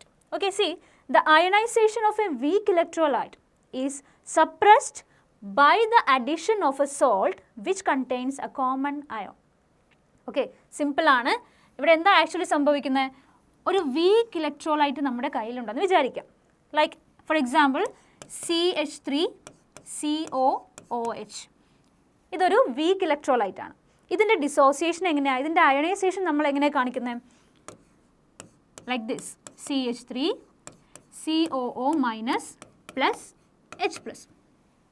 Okay, ഇനി ഇവിടേക്ക് ഞാൻ ഒരു പുതിയൊരു salt add ചെയ്യുവാണ്. Okay, like CH3COONA. ഓക്കെ, ഇതൊരു സ്ട്രോങ് ഇലക്ട്രോലൈറ്റ് ആണ് CH3COONA. അപ്പോൾ ഇതിൻ്റെ അയോണൈസേഷൻ എങ്ങനെയായിരിക്കും നടക്കുന്നത്? നോക്കിക്കേ, CH3COO മൈനസ് പ്ലസ് Na+. ഇതാണ് ഇതിൻ്റെ അയോണൈസേഷൻ. ഇവിടെ ഫോം ചെയ്യുന്ന അയോൺസ് ഇതായിരിക്കും. അപ്പോൾ ഓൾറെഡി അവിടെ വീക്ക് ഇലക്ട്രോലൈറ്റ് ഉണ്ടായിരുന്നു. അവിടെ CH3COO മൈനസ് അയോൺസ് ഉണ്ടായിരുന്നു. അതിലേക്ക് ഞാനൊരു സ്ട്രോങ് ഇലക്ട്രോലൈറ്റ് അല്ലെങ്കിൽ ഒരു സോൾട്ട് ആഡ് ചെയ്തപ്പോൾ എന്ത് സംഭവിച്ചു? ഇവിടെയുള്ള CH3COO മൈനസിൻ്റെ കോൺസെൻട്രേഷൻ കൂടി അല്ലേ? അപ്പോൾ കോൺസെൻട്രേഷൻ കൂടിയിട്ടുണ്ടെങ്കിൽ ഓട്ടോമാറ്റിക്കലി എന്ത് സംഭവിക്കും? അതിനെ സപ്രസ് ചെയ്യുന്ന രീതിയിൽ റിയാക്ഷൻ ഷിഫ്റ്റ് ചെയ്യും. ഓക്കെ, അപ്പോൾ ഇനി ഇവിടെ നടക്കാൻ പോകുന്ന റിയാക്ഷൻ എന്തായിരിക്കും? ഇവിടെ നിന്ന് നേരെ ബാക്ക്വേർഡ് റിയാക്ഷൻ നടക്കും. അതായത് ഇവിടെ അസറ്റിക് ആസിഡ് ഫോം ചെയ്യാനുള്ള റിയാക്ഷൻ ആയിരിക്കും അവിടെ നടക്കുന്നത്. ഓക്കെ, അതായത് കോമൺ അയോൺ എഫക്റ്റ് എന്ന് പറഞ്ഞാൽ എന്താ? The ionisation of a weak electrolyte which is suppressed by the addition of a salt which contains a common ion. ഇപ്പോൾ ഞാൻ പുതിയതായിട്ട് ആഡ് ചെയ്തിട്ടുള്ള സോൾട്ടിനകത്തും സെയിം അല്ലെങ്കിൽ ഒരു കോമൺ അയോൺ അവിടെ ഉണ്ടായിരുന്നു. അപ്പോൾ കോമൺ അയോൺസ് വരുമ്പോൾ അവിടെ ആ ഒരു പെർട്ടിക്കുലർ അയോൺസിൻ്റെ കോൺസെൻട്രേഷൻ ഇൻക്രീസ് ചെയ്ത് വരും. ഓക്കെ, അപ്പോൾ ആ ഒരു റിയാക്ഷൻ എന്ത് ചെയ്യും? ഷിഫ്റ്റ് ചെയ്യും. അതായത് അതിൻ്റെ കോൺസെൻട്രേഷൻ കുറയുന്ന രീതിയിലേക്ക് അല്ലെങ്കിൽ ആ ഒരു സൈഡിലേക്ക് ഷിഫ്റ്റ് ചെയ്യും. ഇതാണ് നമ്മൾ ലേ ഷാറ്റ്ലിയർ പ്രിൻസിപ്പിളിലും പഠിക്കുന്നത്. ഓക്കെ, അപ്പോൾ മനസ്സിലായല്ലോ? ഇതാണ് കോമൺ അയോൺ എഫക്റ്റ്. ഒരു എക്സാമ്പിൾ നിങ്ങളവിടെ ഇല്ലസ്ട്രേറ്റ് ചെയ്ത് കാണിക്കാം. Then B part, explain buffer solution. സിമ്പിളാണ്. ബഫർ സൊല്യൂഷൻ എന്ന് പറഞ്ഞാൽ എന്താ? pH കോൺസ്റ്റൻ്റ് ആയിട്ടുള്ള സൊല്യൂഷൻസിനെയാണ് നോർമലി നമ്മൾ ബഫർ സൊല്യൂഷൻ എന്ന് പറയുന്നത്. Okay, see the solution which resists the change in its pH. Okay, ഒരു സൊല്യൂഷൻ്റെ പി എച്ച് എപ്പോഴും കോൺസ്റ്റൻ്റ് ആയിരിക്കും. അവിടെ എന്തെങ്കിലും എക്സ്റ്റേണൽ ആയിട്ട് നമ്മൾ ഏതെങ്കിലും ആസിഡോ ബേസോ ആഡ് ചെയ്താലും അവിടുത്തെ പി എച്ച് അതുപോലെ തന്നെ മെയിൻറ്റെയിൻ ചെയ്യും, അല്ലെങ്കിൽ അത് തന്നെ ചേഞ്ച് ആവാതെ നിൽക്കും. അപ്പോൾ അങ്ങനത്തെ സൊല്യൂഷൻസിനെ പറയുന്ന പേരാണ് buffer solution. Okay, the solution which resists the change in its pH on addition of a small amount of acid or base is called buffer solution. Okay, clear? Then നമ്മുടെ ബ്ലഡിലുള്ള ഒരു ബഫർ സൊല്യൂഷന് okay, നമ്മുടെ ബ്ലഡിൻ്റെ P H എപ്പോഴും maintain ചെയ്യുന്നത് ഇതുപോലെ ഒരു buffer action വഴിയാണ്. Okay, next one solubility product. Okay, എന്താ സോളുബിലിറ്റി പ്രൊഡക്റ്റ് എന്ന് പറഞ്ഞാൽ ഒരു sparingly soluble salt like AgCl. Okay, അതിനെ നമ്മൾ വാട്ടറിൽ ഡിസോൾവ് ചെയ്ത് കഴിയുമ്പോൾ എന്താ സംഭവിക്കുന്നത്? അക്വസ് Ag+ഉം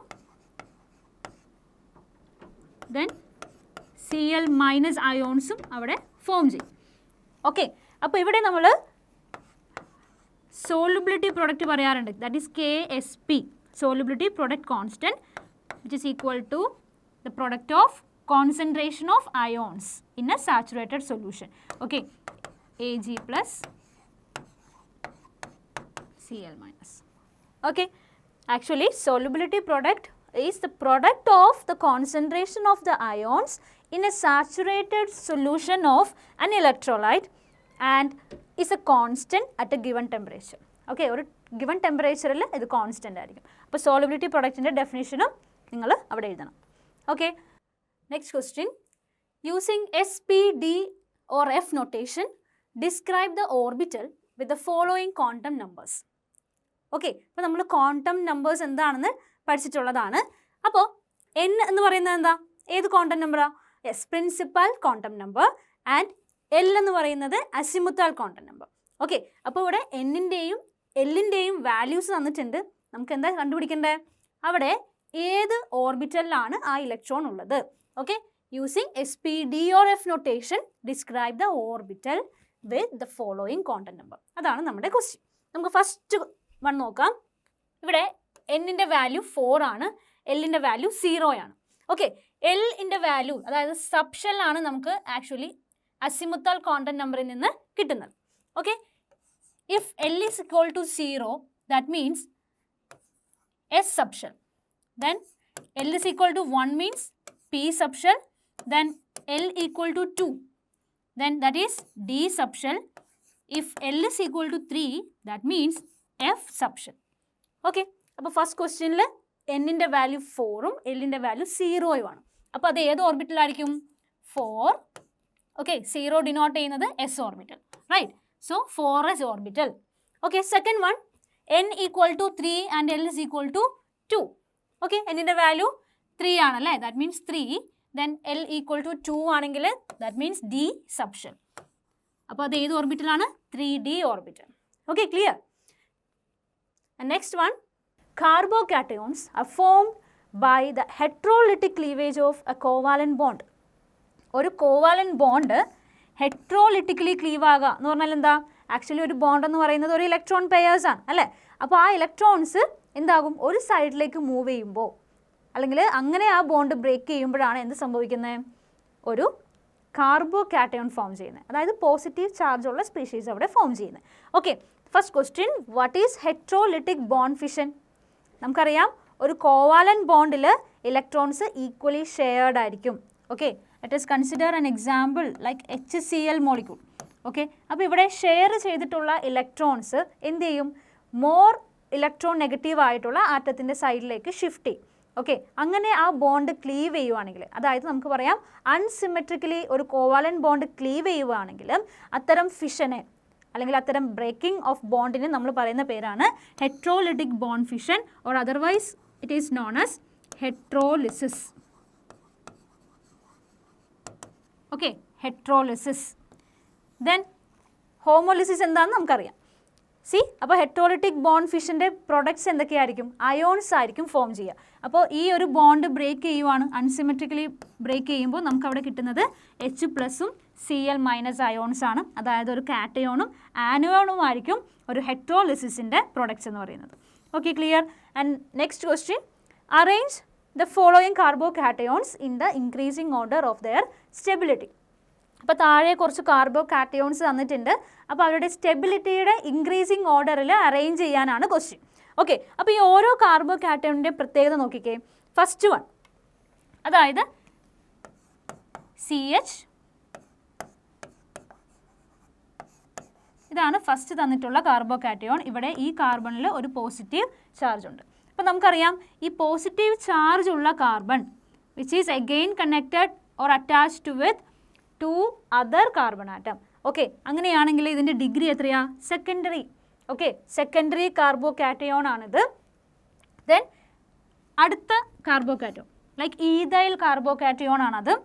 എങ്ങനെയാണ് നമ്മൾ എഴുതുന്നത്? CH2, ഒരു positive sign, then which is bonded with another 1 carbon atom. Okay, that means ഇത് primary carbocation ആണ്. Okay, then last carbocation തന്നിട്ടുള്ളത് CH3 thrice.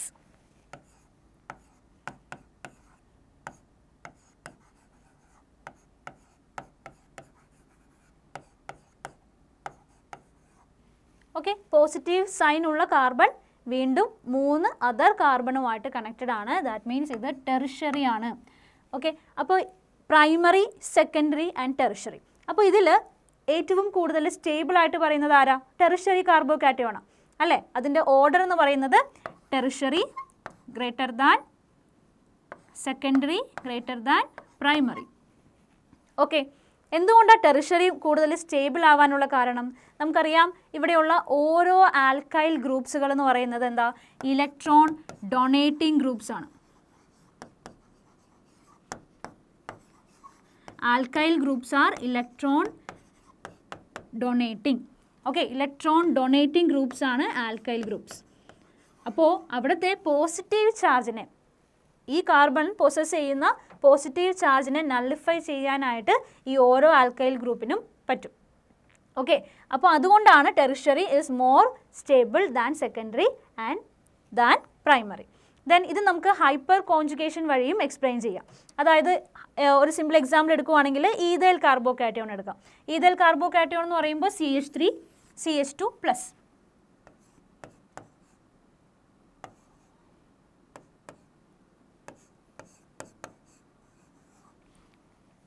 ഓക്കെ, അപ്പോൾ ഈ കേസിൽ ഞാനൊന്ന് ഇലാബറേറ്റ് ചെയ്ത് വരക്കുമ്പോൾ ഇങ്ങനെയാണ് വരുന്നത്. CH3, ദെൻ ഈ കാർബണിൽ ഒരു പോസിറ്റീവ് ചാർജ്. ഇഫ് ഈ ഒരു ബോണ്ട് ഇങ്ങോട്ടേക്ക് വരുവാണ്, അല്ലെങ്കിൽ ഈ ഒരു ഹൈഡ്രജൻ ബോണ്ടിന് ഇങ്ങോട്ടേക്ക് കൊടുത്ത് ഷിഫ്റ്റ് ചെയ്യുമ്പോൾ എന്താ സംഭവിക്കുന്നത്? ഇതിൻ്റെ നെക്സ്റ്റ് സ്ട്രക്ചർ അല്ലെങ്കിൽ നെക്സ്റ്റ് ഹൈപ്പർ കോൺജുഗേറ്റീവ് ഫോം നമുക്ക് എങ്ങനെ വരക്കാം? ഹൈഡ്രജൻ ഇവിടെ ഡബിൾ ബോണ്ട് ഫോം ചെയ്യും, CH2. ഓക്കെ, ഇവിടെ ഹൈഡ്രജൻ ആ ബോണ്ട് കൊടുത്തിട്ടാണ് പോകുന്നത്. ഓക്കെ, അപ്പോൾ ഇങ്ങനെ ഒരു ഹൈപ്പർ കോൺജുഗേറ്റീവ് ഫോം ആയിരിക്കും നമുക്ക് അവിടെ ഒബ്റ്റെയിൻ ചെയ്യാം. ഇതുപോലെ തന്നെ ഈ ഹൈഡ്രജൻ അല്ല, ഈ ഹൈഡ്രജൻ ആണ് ഇങ്ങോട്ടേക്ക് ഡൊണേറ്റ് ചെയ്യുന്നതെങ്കിലോ നേരെ തിരിച്ച് ഈ ബോണ്ടാണ് ഇങ്ങോട്ടേക്ക് വരുന്നതെങ്കിൽ അടുത്ത ഹൈപ്പർ കോൺജുഗേറ്റീവ് ഫോം നമുക്ക് എങ്ങനെ വരക്കാം? CH. ഇതൊരു നോൺ ബോണ്ട് റെസൊണൻസ് കൂടി നമ്മൾ പറയാറുണ്ട്. ഇവിടെ ബോണ്ട് ആക്ച്വലി ഇല്ല. ഓക്കെ, ഡബിൾ ബോണ്ട് CH2, ഈ ഒരു ഫോം ആയിരിക്കും നമുക്ക് കിട്ടുക. ആൻഡ് ഇഫ് ബോണ്ട് മാറി ഈ ഒരു ഹൈഡ്രജൻ ആണ് ഇങ്ങോട്ടേക്ക് കൊടുക്കുന്നതെങ്കിൽ, ഓക്കെ, ഈ ഒരു ഹൈഡ്രജൻ്റെ ബോണ്ടാണ് ബ്രേക്ക് ചെയ്യുന്നതെങ്കിൽ നമുക്ക് കിട്ടുന്ന സ്ട്രക്ചർ ഇങ്ങനെയായിരിക്കും. Okay, next structure. അപ്പോൾ എത്ര ഹൈപ്പർ കോൺജുഗേറ്റീവ് ഫോംസ് വരക്കാൻ പറ്റുമോ അത്രയും തന്നെ ആ ഒരു കാർബോകാറ്റയോൺ സ്റ്റേബിൾ ആയിരിക്കും. ഓക്കെ, അപ്പോൾ ഈ തന്നിട്ടുള്ളതിൽ ഏറ്റവും കൂടുതൽ ഹൈപ്പർ കോൺജുഗേറ്റീവ് സ്ട്രക്ചർ ഫോം ചെയ്യുന്നത് ആക്ച്വലി ആരായിരിക്കും? ടെറിഷറി കാർബോകാറ്റയോൺ ആയിരിക്കും. അപ്പോൾ അതിനായിരിക്കും കൂടുതൽ സ്റ്റെബിലിറ്റി. ഓക്കെ, അപ്പോൾ ഈ ഒരു രീതിയിലും നമുക്കിത് എക്സ്പ്ലെയിൻ ചെയ്യാനായിട്ട് സാധിക്കും. ഓക്കെ, അപ്പോൾ ഈ ഒരു പ്രീവിയസ് ഇയർ ക്വസ്റ്റ്യൻ പേപ്പറിലെ എല്ലാ ക്വസ്റ്റ്യനും നമ്മൾ ആൻസർ ചെയ്ത് കഴിഞ്ഞു. Okay, thank you.